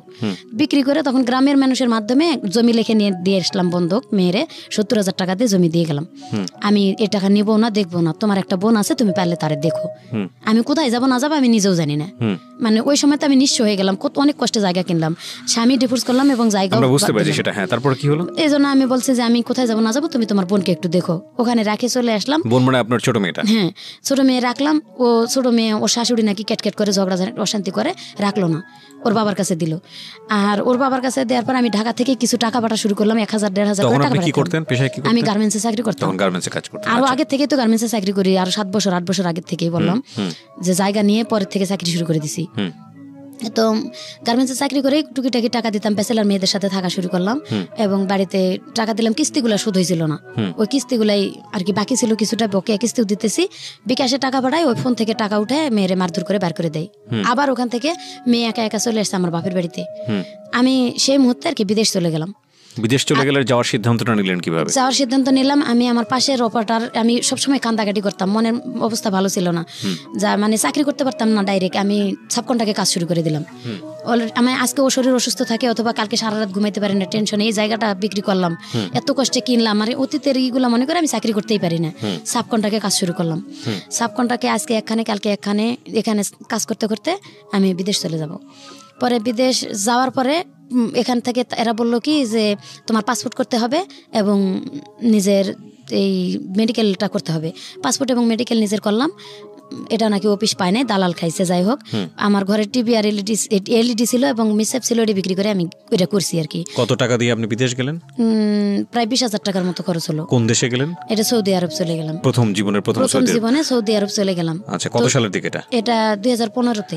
আচ্ছা, গেলেন। তারপর 15-র কোন মাসে, নভেম্বরেই মনে হয়ে গেছিলাম সম্ভবত। যাই হোক গেছি, এরা বলছিল যে তোমার ওখানে গেলে 20,000 টাকা বেতন হবে এবং খাওয়া পড়া সব তারা দেবে, তুমি শুধু কাজ করবা, মাস শেষে বেতন নিবা। আচ্ছা, প্রথম গেলাম, যাই ওখানে সৌদিতে এক বাসা বাড়িতে আর কি কাজে দিল। তো বাসা বাড়িতে, কেমন বাসা বাড়ি ওটা? বাসা বাড়ি ওখানে মানে আর্মি বাসা, আর্মি চাকরি করে উনি। ওনার মায়ের দেখাশোনার কাজ দিল, কাজটা ভালোই পাইছিলাম। ওনার মার দেখাশোনা করতাম এবং বলছিল যে তুমি শুধু মায়ের দেখাশোনাই করবা। পরে আমার আস্তে আস্তে 1 মাস পরে আর কি ওনাদের বাড়ির কাজ পর্যন্ত করা শুরু করে দিল, চাপ সৃষ্টি করে দিল। পুরা বাড়ির 24 ঘন্টা মানে কাজের কোনো রেস্ট ছিল না। কি কাজ করতে হতো? রান্না বান্না থেকে শুরু করে থালা বাসন ধোয়া, টয়লেট ধোয়া এবং ওনার আম্মার গোসল করা, বারবার টয়লেটে নিয়ে যাওয়া। ডায়াবেটিস ছিল, 107 বছর বয়স ছিল, 13 বছর ধরে উনি চোখে দেখতো না, ওনার সেবা যত্ন করা। তো আমি কাজে কখনো ক্লান্ত হই নাই যে আমার বেতনটা ঠিক মতো দেবে। আচ্ছা, তো কত টাকা দিল বেতন আপনাকে? বেতন 16,000 টাকা, ওই দেশের 800 টাকা, বাংলাদেশে 16,000। এবং আমার টাকার থেকেই আমার খাওয়া, মানে খাওয়াটা শুধু ওরা দিত, আমার কাপড় চোপড়, তেল, শ্যাম্পু যা কিছু লাগে সব আমার টাকা দিয়ে। ওই 16,000 টাকার মধ্যে? 16,000 টাকার মধ্যে। তো এর তো বাংলাদেশই ভালো ছিল। বাংলাদেশে অনেক, ওখানে মানে জিনিসের দাম অনেক, যে শ্যাম্পু তেল সাবান যেটা কিনি কুলায় না, তো অনেকের জিনিসের দাম বেশি। তখন আমি গেছি যখন 2 বছর শেষ করে আসি, মানে দেখতেছি ভালো, এর থেকে ভালো পজিশনে অনেকে 1500 টাকা বেতন পায় এবং মালিকে খাওয়া পড়া দেয়। এক এক বাসায় কিন্তু এক এক রকম সিস্টেম। তো আমার যেখানে দিছে সেখানে আমার নিজের টাকা দিয়ে করতে হয়। তা আমি বলতেছি যাক, আমার লাইফটা তো চলতেছে, বাড়িঘর যেহেতু বাংলাদেশে নাই, এখানে অভিজ্ঞতা হইতেছে, অভিজ্ঞতাটা হোক, অন্তত আমি এরপরে অন্য জায়গায় চলে আসবো। 2টা বছর ধৈর্য ধরে করলাম, টাকা পয়সা বেশি পাইলাম না, যেটুকুই পাইছি ওই এই ছোট মেয়ের জন্য খরচ পাঠাইছি এবং আমার মোবাইল খরচ, আর যতটুকু সম্ভব ছোট মেয়ের বড় মেয়ের জামাইরে দিছি যে জমি জমা আবাদ করে একটু টাকাটা বাড়ার চেষ্টা করো। ওরা জমি কয়েকটা পয়সাও লাভ হয় নাই, এক পয়সাও লাভ হয় নাই কয়ে ওই টাকা খাটাইতে থাকলো। পরে আর তাদেরকে দিলাম না, দিতে পারলাম না। আমি আস্তে আস্তে আমার উপর চাপ দিতে থাকলো, তোমার খাবার নিজের বাড়তি কিছু খাইলে তোমার কিনে খাইতে হবে, ওদের খাবারটা আমরা খাইতে পারি না। ওখানকার কষ্ট হয়েছে, ওরা মুরগি একটা মানে বড় পাতিলে করে পানি সিদ্ধ করে বড় মুরগিটা গোটা মুরগিটা চিরে শুধু ধুয়ে কোনো রকম রক্ত সহই থাকে ওরকমই সিদ্ধ করে পানিটা, লবণ আর একটু মশলা দিয়ে, কি ধরনের মশলা দেয় ওটা গুঁড়া মশলা দেয় ওরা, দিয়ে পানির মধ্যে সিদ্ধ করে মুরগিটা তুলে পুড়তে দেয়, আর ওই পানির মধ্যে ভাত রান্না করে খায়। ওটাই আমাদের খাওয়া সম্ভব হয় না, যার কারণে আমাদের আলাদা কিনে খাইতে হয়। তাই আলাদা খাইলে আমার টাকা দিয়ে কিনে সম্ভব হয় না। মানে কি গন্ধ লাগে বা এরকম কোনো কিছু? গন্ধ বলতে রুচি হয় না, এক কথায় ওই যে রক্তওয়ালা মুরগিটা বা মশলা ছাড়া আমরা তো কষায় মুরগি রান্না করে খাই, আর ওরা আস্তা পানির মধ্যে শুধু টকবক করে ফুটায় সিদ্ধ হলেই ওই যে পুড়ে চুলার মধ্যে দিয়ে হচ্ছে যে বেক করতে দেয় বা যেটাকে বলে আপনার হচ্ছে হলো যে, যাই হোক ঠিক আছে সমস্যা নাই। হ্যাঁ, তো ওই সিস্টেমটা ভালো লাগছিল না? ভালো লাগছিল না, মানে খাইতে পারতেছিলাম না। আমি বলতেছি এটা আমি খাইতে পারতেছি না, বলে তুই যদি আলাদা কিছু খাস তোর কিনে খাইতে হবে। হ্যাঁ, আমি আমার টাকা দিয়ে কিনেই খাচ্ছি, মানে আমি চাইতেছি যে আমার অভিজ্ঞতাটাও হোক বা ভাষা জানি, এর থেকে ভালো জায়গায় যাতে আমি আসতে পারি। তখন এভাবে 2টা বছর কাটাই ভাই আমি চলে আসছি। চলে আসার পরে 4 মাস ছুটির পরে ওই এজেন্সিতেই যোগাযোগ করছি এবং বলছি যে আমি ভালো কোনো জায়গায় যাইতে চাই, আপনারা একটু সময় নেন, বেতন বেশি করে এবং ভালো জায়গায় দিবেন, যেখানে তারা অনেক মেয়েরা আমি দেখে আসছি লেখাপড়া জানে না, ভালো ভাষাও বলতে পারে না, ভালো কাজও করতে পারে না, নামাজ কালামও পড়ে না। সেই মেয়েদেরকে যদি ওরা 1500 টাকা বেতন দেয় এবং খাওয়া পড়া সম্পূর্ণ দেয়, 30,000 টাকা কিন্তু থাকে যায়, তাহলে আমার কেন থাকবে না? ওয়াইফাই দেয়, ফোন ব্যবহার করতে দেয়। তো বলতেছে হ্যাঁ তোমার এরকমই হবে। এজেন্সির মাধ্যমে চলে গেলাম আর কি, এটাই তারা বললো। এজেন্সির মাধ্যমে যখন আমি ওখানে চলে গেলাম, প্রথম বাসাত যাওয়ার পরে সকাল 6টা থেকে রাতের 9টা পর্যন্ত কাজ। তো আমি বলছি যে আলহামদুলিল্লাহ আমি কাজ করব, কিন্তু আমার পজিশন, আমার বেতন বলতেছে তুই 1 মাস কাজ কর, তোরে ভালো লাগলে আমরা বেতন তোর যেটা চুক্তি করে আনছি এটাই দিব। কত চুক্তি করে আনছিস? আমি তো ওখান থেকে চুক্তি করে আসছি 1200 টাকা, যেহেতু 24,000 টাকা আমি পাই। 1500 টাকা দেওয়ার কথা ছিল, সেটা না দেখ 1200 টাকা দিবে এটা বলছিল এরা। বলতেছে যে না 1000 টাকা বেতন তুই পাবি। তখন থেকে আমি এজেন্সিতে জানা শুরু করলাম, দিলাম যে আমার ওখান থেকে যা চুক্তি করে আনছেন, আমি 2 বছর থেকে গেছি, অনেক মেয়েরা টিকতেই পারে না, আমি যে টিকতেছি শুধু আমার লাইফটা গড়ার জন্য, যাতে আমি একটা নিজে গার্মেন্টস ফ্যাক্টরি দিতে পারি অথবা টেলার্সের দোকান দিতে পারি, ছোট মোটো করে চলতে পারি আমি। আমার একটা মেয়ে আছে, আর একটা বিবাহ দেওয়ার জন্য এই মেয়েটার আমার খরচ দিয়ে চালাইতে হয়। এদিকে তো বাংলাদেশে কিছুই নাই, আসলে কোথায় কিছুই নাই। আমার মেয়েটারে যে রাখবো, আমার আম্মা রাখে না, আমার আম্মার কাছে যে রাখি আমার আম্মা রাখে না, মেয়েটারে বার করে দেয় বাড়িতে, জোর করে যেরকম রাখে সেরকম রাখি। তো তারা প্রথম মাসে বেতন আমার ওটাই দিল, দিয়ে বললো তোর টাকা থেকে তোর শীত আসছে, মানে গত বছর নভেম্বরে চলে গেছি আমি, বলছে যে তোর টাকা থেকে তোর সম্পূর্ণ করতে হবে। আমি তখন এজেন্সিতে ফোন দিলাম যে আমি এই বাসায় কাজ করব না। কেন? আমি কই আমার খাবার আমার টাকা দিয়ে খাইতে কয়, কাপড় চোপড় আমার টাকা দিয়ে করতে কয়, আমি এটা করবো না। তখন এজেন্সি বললো যে ঠিক আছে, তুমি যেহেতু ভাষা জানো, কাজ কাম ভালো পারো, তোমার বাসা পাল্টে দেওয়া হচ্ছে। পরবর্তীতে বাসা পাল্টে দিল আমার ডাকে এবং বললো যে বাসায় যাচ্ছ তুমি কিন্তু আর নালিশ করতে পারবা না। আমি কই যদি তারা আমার না দেয় আমি নালিশ করবো না, কি করব? পরে অন্য বাসায় দিল আমারে, অন্য বাসায় 3 মাস ভাইয়া কোনো বেতন দেয় না। 3 মাস বেতন দেয় না? অনেক মারধর করে আমারে। খাবারটা কিনে দেয় ঠিকই, মাছ কিনে এনে দেয় এবং গরুর মাংস কিনে এনে দেয়, রান্না কর খা, কিন্তু বেতন কোনো খবরই নাই। বেতনের কথা বললে কয় কি জানি কে দিবে, আমি জানি না। যে কয়বারই বলি যে মামা, কাকে বলেন বেতনের কথা? এটা যে গার্জিয়ান বুড়ি আছে বাসার, তার হাজবেন্ড প্রস্রাব পায়খানা করতে, আমি প্রস্রাব পায়খানা পর্যন্ত পরিষ্কার করছি শুধু একটু ভালো থাকার জন্য ভাইয়া। বলছে যে মামা মিনতে বেতন আনা, মিনতে হাতে রাতে, এটা কইতে হইতেছে যে আমার বেতনটা কে দিবে? বলতেছে আনা মাফি মালুম, তুই জানিস না তবে আমার বেতন জানে কেনা? আমার যে ছেলে আনছে সেই ছেলে, ওই ছেলের ডাক, তুই ডাক, আমি কেমনে ডাকবো? আমার তো ফোন ব্যবহার করতে দেয় না। তখন ওর ছেলেরা ডাকছে, আসছে, আমি বলছি যে লেশ মা হাতে রাতে বানা। কই কেন 3 মাস হয়েছে তোর বেতন দেয়নি? আরবি দিয়ে বলতেছে, কই না বেতন দেয়নি। ওর ছোট বোনটা ডাকে বলতেছে তুই কাজের মেয়ে আনে নিলি, বেতন দিলি না কেন? আমি ওর ভাইরে বললাম কেন, তার জন্য পরের দিন আমার গলায় ছুরি ধরছে। আমার কাছে ফোন নাই ভাই, আমি যে ফোন দেবো বাংলাদেশে, ওদের ফোন থেকে ওর ছোট বোনটা চুরি করে আমার ইমো চালাই দিয়েছিল। আমি ওই যে ময়মনসিং যে ফ্রেন্ড আমার আছে, ওরে বলছে যে ভাই আমার খুব কষ্ট হইতেছে, এবং যাওয়ার সময় ওই স্বাক্ষর দিছিল আমার যাওয়ার, বলছে আমার এরকম কষ্ট, তুমি একটু এজেন্সিতে যাও। এজেন্সিতে ও বারবার যাওয়া আসা করে, ওর কথা বলতেই দেয় না, সুযোগই দেয় না। আমি এই অনুষ্ঠানের মধ্য দিয়ে আমি জানি বিশেষ করে সৌদি আরব, মধ্যপ্রাচ্যের অনেক দেশে আছেন যারা এই অনুষ্ঠানটা শোনেন, নিয়মিত শোনেন, তাদেরকে আমি একটু অ্যাড্রেস করছি। আমি জানি ইউটিউবে আপনারা অনেকেই শোনেন, আমাকে অনেকেই নক দেন আমার ফেসবুক আইডিতে, যে আপনাদের জীবনের যদি বিদেশ ফেরত, আমি সবসময় বলেছি বিদেশ ফেরত কেউ যদি সরাসরি আমার সাথে দেখা করতে চান, এসে অফিসে দেখা করবেন, আপনাদের ফর্মালিটিস মেনটেন করতে হবে না, ফোন টোন দিতে হবে না, এবং আপনাদের বিদেশি জীবনের গল্পটা আমি আমার রেডিওতে প্রচার করতে চাই দুটো উদ্দেশ্যে। একটা হচ্ছে যে এই যে টাকাটা বাংলাদেশের আজকে মেরুদণ্ডের সবচেয়ে বড় শক্তিশালী জায়গা যেটা বৈদেশিক রেমিটেন্স, এই টাকাটা কত কষ্ট করে বাংলাদেশে আসে, এটা একটা ফোকাস করতে চাই। আরেকটা হচ্ছে যে আমাদের ওইখানে গিয়ে আমাদের আমাদের আমাদের দেশি ভাই বোনেরা তারা কি জীবনযাপন করেন, কতটা কষ্টে জীবনযাপন করেন, বা আমাদের যে লেবার মার্কেট বা আমাদের যে লেবার ফোর্স, সেই জায়গাটায় আমাদের যে ন্যায্য দাবিটা সেটা কীভাবে আসলে এনশিওর করা যায়, সেটার জন্য আমাদের এই ছোট ছোট ঘটনাগুলো এগুলোকে ফোকাস করা উচিত। কারণ আজকে যে এই যে ভদ্রমহিলা তার যে গল্প, আমি জানি যে সেটা বাংলাদেশের থেকে যাওয়া অনেক প্রান্তিক পর্যায়ের অনেক নারী আছেন যাদের জীবন গল্পের সঙ্গে মিলে যাবে, যারা হয়তো মধ্যপ্রাচ্যের বিভিন্ন দেশে বাসা বাড়িতে কাজ করেন। বলেন তারপর কি হলো? তারপর ভাইয়া ওই বেতনের জন্য যখন আমার গলায় ছুরি ধরছে, আমি কাজ করব না বলে 7 দিন আমি বসা থাকছি যে কাজ করব না, কেন আমার গলায় ছুরি ধরলো। আমি তো অন্য কিছু বলি নাই, আমার বেতনের কথা বলছি। বাসা বাড়ির বাইরে যেতে পারতেন না? বাসা বাড়ির বাইরে হ্যাঁ ময়লা ফেলানোর জন্য যাইতাম, এছাড়া কোথাও যাওয়ার কোনো সুযোগ ছিল না? যাওয়ার কোনো জায়গায় যাওয়ার সুযোগ পেলে ওরা নিয়েও যায় না এবং ফোনও ব্যবহার করতে দেয় না, বাড়ি থেকে বের হতেও দেয় না। এই মাসের পর মাস একটা রুমের মধ্যে একটা বাড়ির মধ্যে এভাবে থাকতে হয়? জি। এটা শুধু সৌদি আরবের চিত্র না, এটা বাংলাদেশের শহরাঞ্চলে অনেক যারা কর্মজীবী নারী আছেন, বিশেষ করে এই বাসা বাড়ি সামলান, তাদের অনেকের চিত্রই এটা। এবং খুব ভয়ঙ্কর রকমভাবে আমরা খুব শকড হই যখন দেখি ছোট ছোট বাচ্চারা মার খেয়ে তাদেরকে উদ্ধার করা হচ্ছে বিল্ডিং থেকে, পাশের বিল্ডিং থেকে, পাশের ফ্ল্যাট থেকে হয়তো কেউ উদ্ধার করছেন, এবং তাদের শরীরের দিকে যখন আমরা তাকাই তখন আমরা খুব অবাক হই যে কী পরিমাণ বিকারগ্রস্ত মানুষ আমাদের এই সমাজে বসবাস করে। আল্লাহ মাফ করুক। জি বলেন তারপরে আমি যখন 7 দিন বসে থাকলাম, কাজ করলাম না, তখন ওর ভাই আসে আমার আলাদা ঘরে একটা আটকায় রাখছে তারা তালা দিয়ে, এবং ওর মা বারবার বলতেছে যে তুই ফ্রিজ থেকে এটা ওটা খা। আমি শুধু পানি খাইয়েছিলাম 7 দিন, এবং ওর ভাই বউ আমার মানে পাউরুটি মানে 4টা পাউরুটি একটু দিছিল, ওইটুক খাইয়ে 7টা দিন এভাবে কাটাইছি। ওইভাবে কাটার পরে আমি বলতেছি আমি এখানে কাজ করবো না, আমার এজেন্সিতে তোরা কল দে, কেন আমার তোরা এভাবে আটকায় রাখছিস। পরে এজেন্সিতে কল দিয়ে ওর মতো ও কি বলে আসছে বাইরে থেকে, আমার এসে খালি ফোনটা ধরাই দিল। উনি ইয়ার লোক ছিল, নোয়াখালী বাড়ি। উনি বলতেছে যে মুর্শিদা তোর কি সমস্যা, এক বাসায় দিলাম এরকম, একবার তুই করে গেলি ভালো, এবার এরকম কেন? উনি বাঙালি। হ্যাঁ, আমি বললাম একবার আমি করে গেছি ভালো, সহ্য করে গেছি এই কারণে যে আমি যাতে ভাষা শিখলে এর থেকে ভালো একটু পজিশনে আসতে পারবো।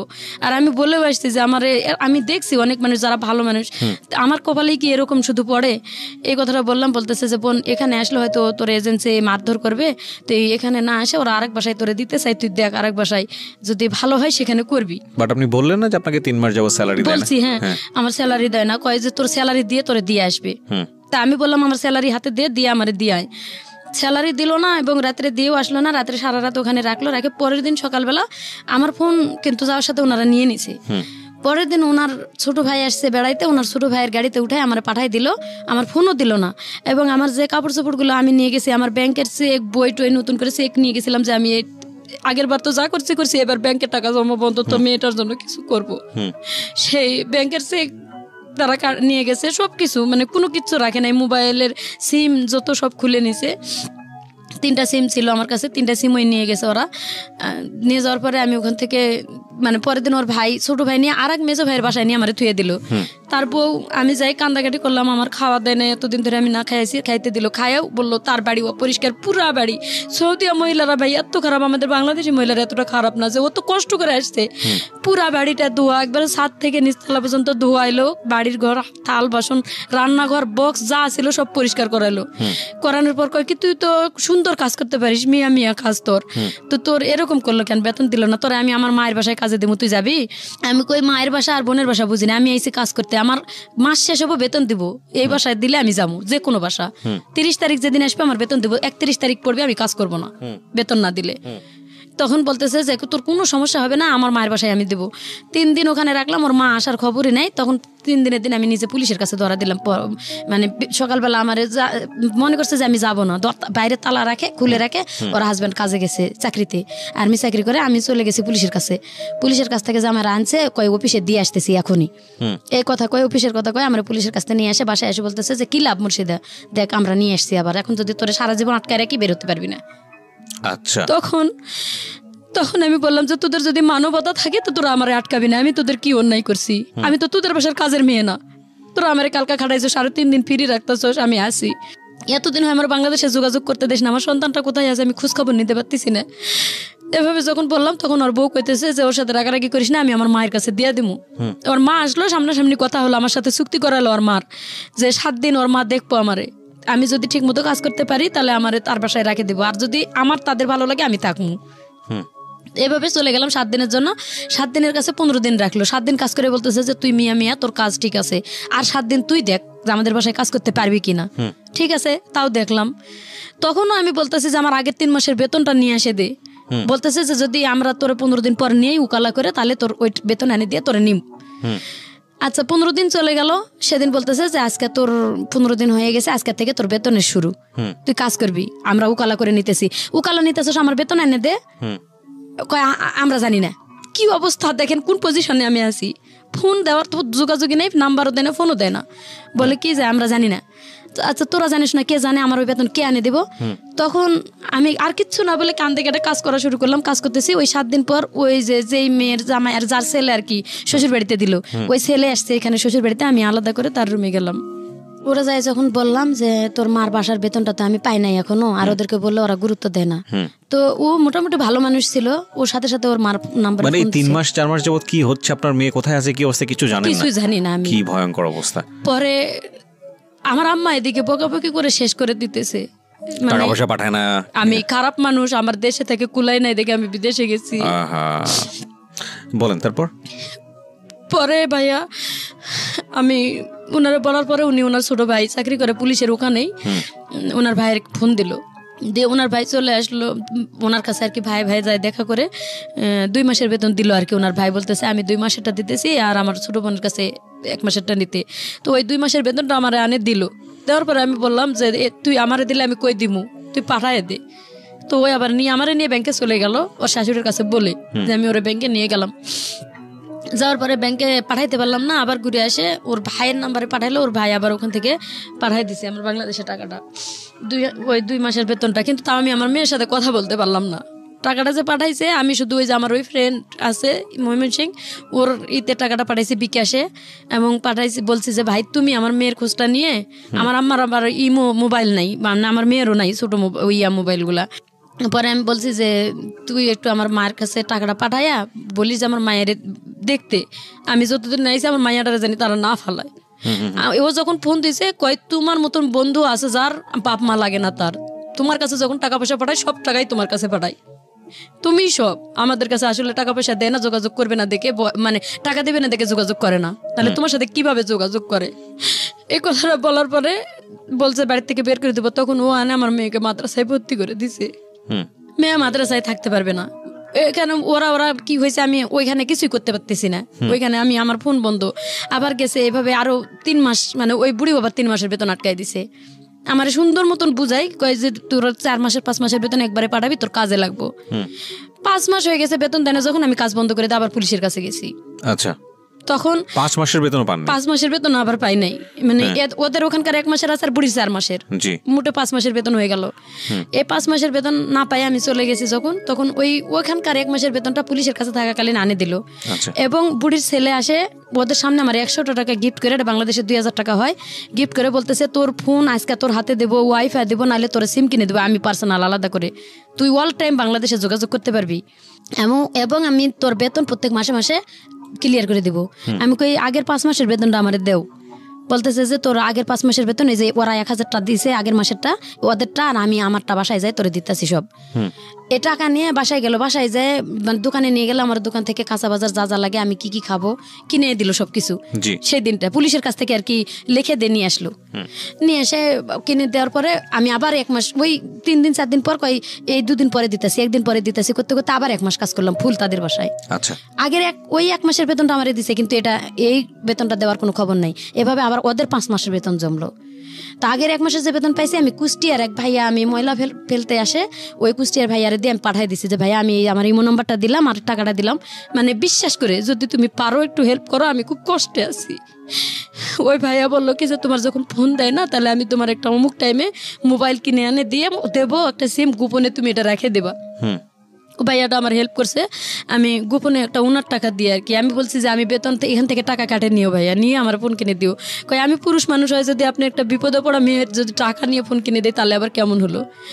তবে ভাবি আমি একটা সিম সহ করে কিনে দিতেছি, তবে সিমটা যদি কোনো বাইচান্স ধরা পড়ার মতন ভাব হয় সিমটা আপনি ভাঙ্গে টয়লেটে ফেলাই দেন অথবা মুখের ভিতরে ঢুকে রাখেন, যেহেতু ফিঙ্গার দিয়ে কিনতে হয় আমার যাতে সমস্যা না হয়। এভাবে ওনারা একটা ফোন কিনে দিল আমারে, দিয়ে ওই টাকাটা বাংলাদেশে পাঠাইছে। আমি ওই যে গোপনে এই ফোন থেকে আমি রাত্রে ঘুমাইতে গেলে ওই যে ময়মনসিংহে কল দেই, বড় ফোন থেকে ওরা কল দেয় আর আমি কন্টাক্টে কথা বলি, মেয়ের খোঁজ খবর নিতেছি, মেয়ে কোথায় থাকলো, মাদ্রাসায় ভর্তি করাইছে। আমি অনেকটা হ্যাপি হলাম যে যাক মেয়েকে যখন মাদ্রাসায় ভর্তি করাইছে ও তো এখন বন্দি অবস্থায় থাকবে, আর কোনো ভয় নাই। মেয়ে নাকি 1 মাস লেখাপড়া করে কান্দাকাটি করছে আর পড়বে না ওখানে, বাপের কাছে বলছে। বাপে কয় তোর মানে খারাপ ভাষা করছে এখানে, যাই হোক ওখান থেকে ও রাগ করে কয় তোর কি লাগে, তুই আমার মেয়েরে নিয়ে গেছিস কে। ওখান থেকে বের করে মানে মেয়ে নিজে নিজে পালে আসছে, ওখান থেকে বের হয়ে গ্রাম সম্পর্কে এক ভাইয়ের বাসা শহরে ওখানে থাকলো। ওই যে 5 মাসের বেতন তারা 5 মাস মানে টাকা হাতে চিপে ধরে 5 মাসের ফিঙ্গার নিল রাত্রে আমার কাছে নিয়ে, মাত্র 3 মাসের বেতন দিল। আর 2 মাসের বেতন কয় ব্যাংকের থেকে আনতাছে তুলে আনতাছে কয়ে বেতন ওই 3 মাসেরটা দিয়ে 3 দিন পরে আবার আমার কাছে রিপ্লাই 500 টাকা নিছে ওরা, নিয়ে বলতেছে কি যে 500 টাকাতে আমাদের ঘরে কোনো বাজার নাই, তুই আর 2,500 টাকা পাইতাছিস তো আমাদের কাছে, এটা সহজ দিব। আমিও সহজ মনে দিয়ে দিছি ওই 500। এরপরে আর কোনো বেতন তাদের বাসায় আমি পাই নাই। পরে মাস পর্যন্ত কাজ আরও 1 মাস কাজ করলাম, কোনো বেতন পাই নাই। আমি যে বেতনটা দিয়েছে ওরা ব্যাংকের মধ্যে পাঠায়ও নাই। আমি ওই গোপনে ওই ভাইয়েরে দিয়ে ফোন দিয়ে ভাই টাকাটা পাঠায় দেন, নাহলে ওরা আমার কাছ থেকে কোন সময় কাটে নেবে। ওই গোপনে আর কি ওই ভাইয়েরে দেখে পাঠাইছি, ওরা কোনো প্রমাণ দেখাইতে পারে না ওখানে যে ওরা আমাদের বেতন দিছে। এভাবে আসি 1 মাস যখন পার হয়েছে দেখলাম যে ওরা ভালো না। টাকাটা পাঠাতেন কাকে? এই যে কুষ্টিয়ার এক ভাই ওখানে। বাংলাদেশে কাকে পাঠাতেন? বাংলাদেশে এই ময়মনসিংহে এক ভাই আছে। না মাধ্যম জানতে চাচ্ছি না আমি জানতে চাচ্ছি টাকাটা আপনি পাঠাচ্ছেন কাকে? এটা আমার ফ্রেন্ড, বললাম যে প্রথম বাংলাদেশ থেকে যাওয়ার সময় যে আমার হেল্প করলো। টাকাটা কি তার কাছে থাকতো? বাংলাদেশে আসলে আপনাকে দিবে এরকম কোনো কিছু? সে আমার মেয়েকে চালাইতেছে এখান থেকে দিয়ে, এবং তার কাছে মোটামুটি এখন বর্তমান 50-60 হাজার টাকা ক্যাশ আমার আছে। আচ্ছা এইটুকুই আর কি, 50-60 হাজার টাকা যা আছে ও খাবে না ভাই। আমি জানি মানে কিছু কিছু মানুষকে মানে অবিশ্বাস করা যায় না। তো আমার এখনো বলছে যে টাকাটা দিচ্ছি, কিন্তু দিলে তো আমি নিজে থাকার জায়গায় পাচ্ছি না এখন।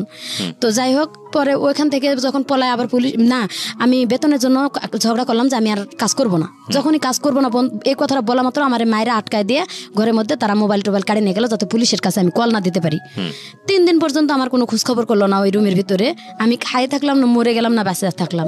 চাবি আমার কাছে ছিল ভাইয়া, চাবিটা রাখে আমি মানে ধৈর্য ধরছিলাম যে ওরা মনে বেতন যেহেতু এতদিনের এটা মনে হয় দেবে করে। 3 দিনের পর আমি আর ক্ষুধার জ্বালা সহ্য করতে না পারে নামাজ পড়ার জন্য আমার ঘরটা ওরা খুলে দেয় না 3 দিন। প্রসাব পায়খানা আমি ঘরের মধ্যে পলিথিনে করে পেঁচায় রাখছিলাম। 3 দিনের দিন মঙ্গলবারে রাত্রে ওরা আটকায় রাখছে, মঙ্গলবার গেছে, বুধবার গেছে, বৃহস্পতিবারে ভোরবেলা আমি ওয়ালের উপর দিয়ে ঘরের তালা খুলে ওয়ালের উপর ওয়াল টেপকায় পুলিশের কাছে গেছি। ওখান থেকে পুলিশরা 4 দিন পর্যন্ত তাদের কাছে রেখে ওদেরকে ফোন দিয়ে ডাকে, ওরা আসে না, বলে টিকিট কেটে আসতেছি পাঠায় দেবো, এই সেই বেজাল করে দেয় না। লাস্টে পুলিশ এখানে একটা বড় সফরখানা আছে আর ওখানে আমাদের দিয়ে দিল যে 7 দিনের মধ্যে তোর টাকা পয়সা দিয়ে তোর সফর দিয়ে দিবে।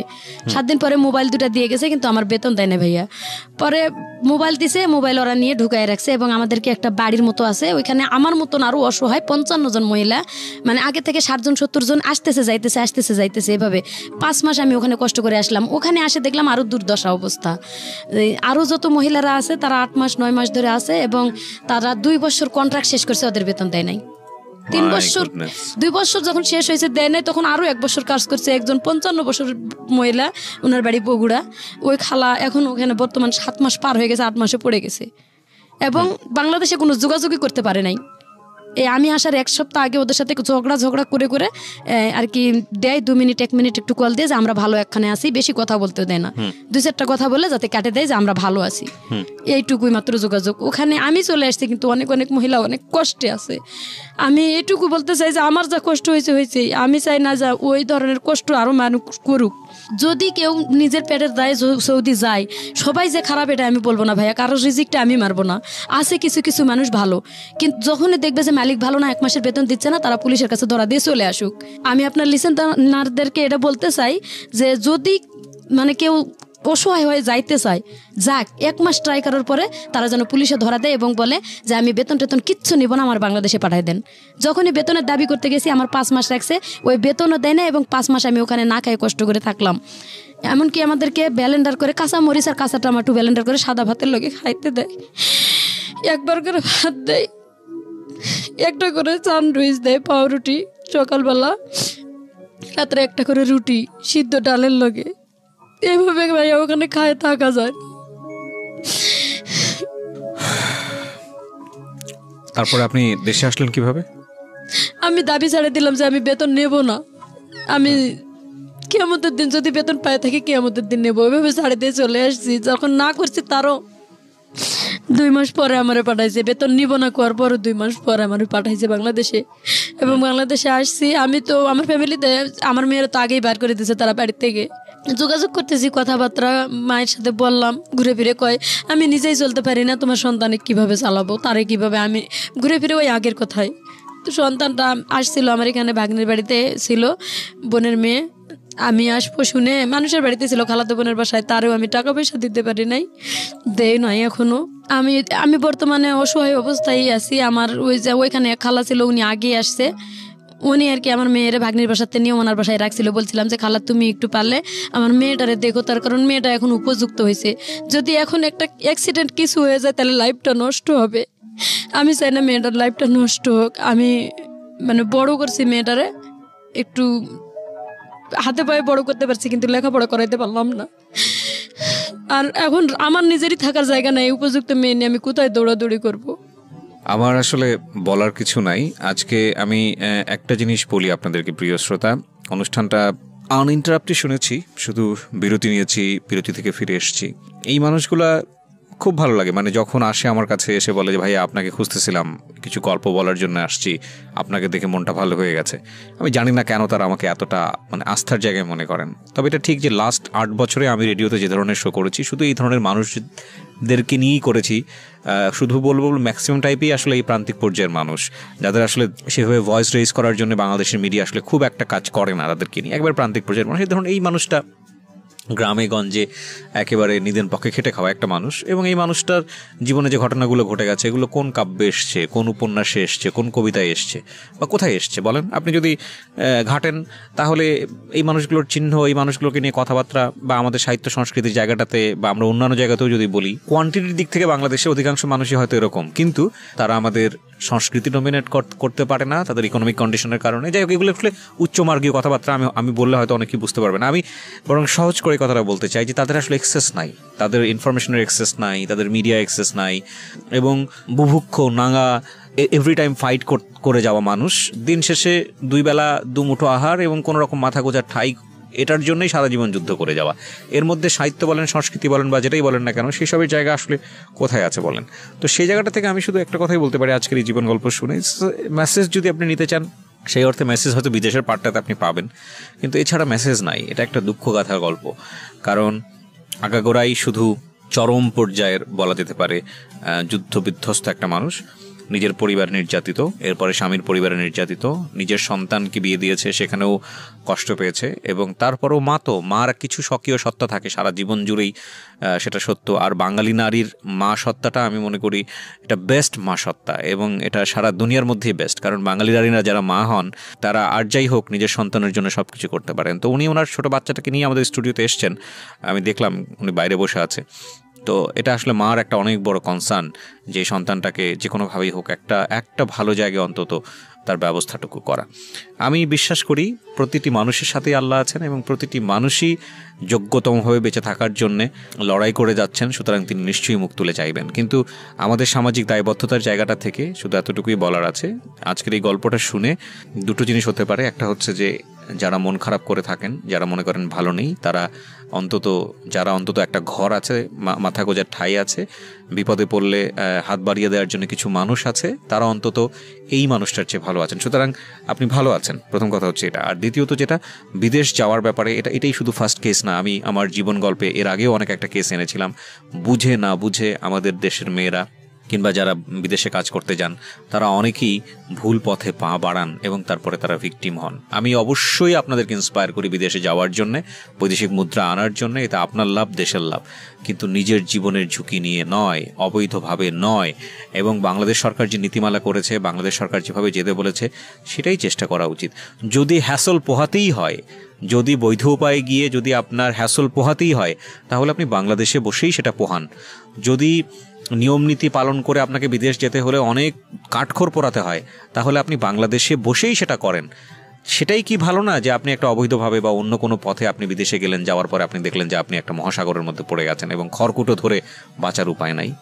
বরং বাংলাদেশে আপনি হ্যাসল ফেস করলে, সেটা লম্বা সময় ধরে ফেস করলেও আপনাকে কেউ না কেউ সাহায্য করার মতো থাকবে। আপনি দেশটা চেনেন, আপনার পরিবার আছে, কেউ না কেউ সাহায্য করার জন্য থাকবে।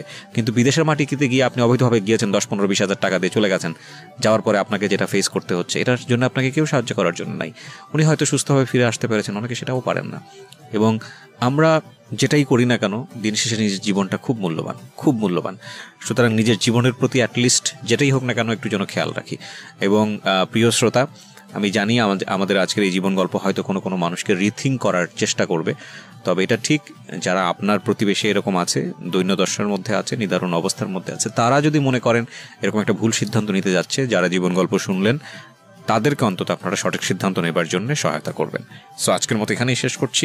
যারা এতক্ষণ আমার সঙ্গে আছেন তাদেরকে আরও একবার মনে করিয়ে দিচ্ছি, আপনারা শুনছেন প্রাণ মিস্টার ম্যাঙ্গো ক্যান্ডি প্রেজেন্স জীবন গল্প। ভালো থাকুন সবাই। এবং আমাদের এই বোনটি যিনি এসেছিলেন জীবন গল্পে, তার জন্য অনেক অনেক শুভকামনা থাকছে। তাওয়াক্কালতু আলাল্লাহ। অনেক ভালো থাকুন। শুভরাত্রি।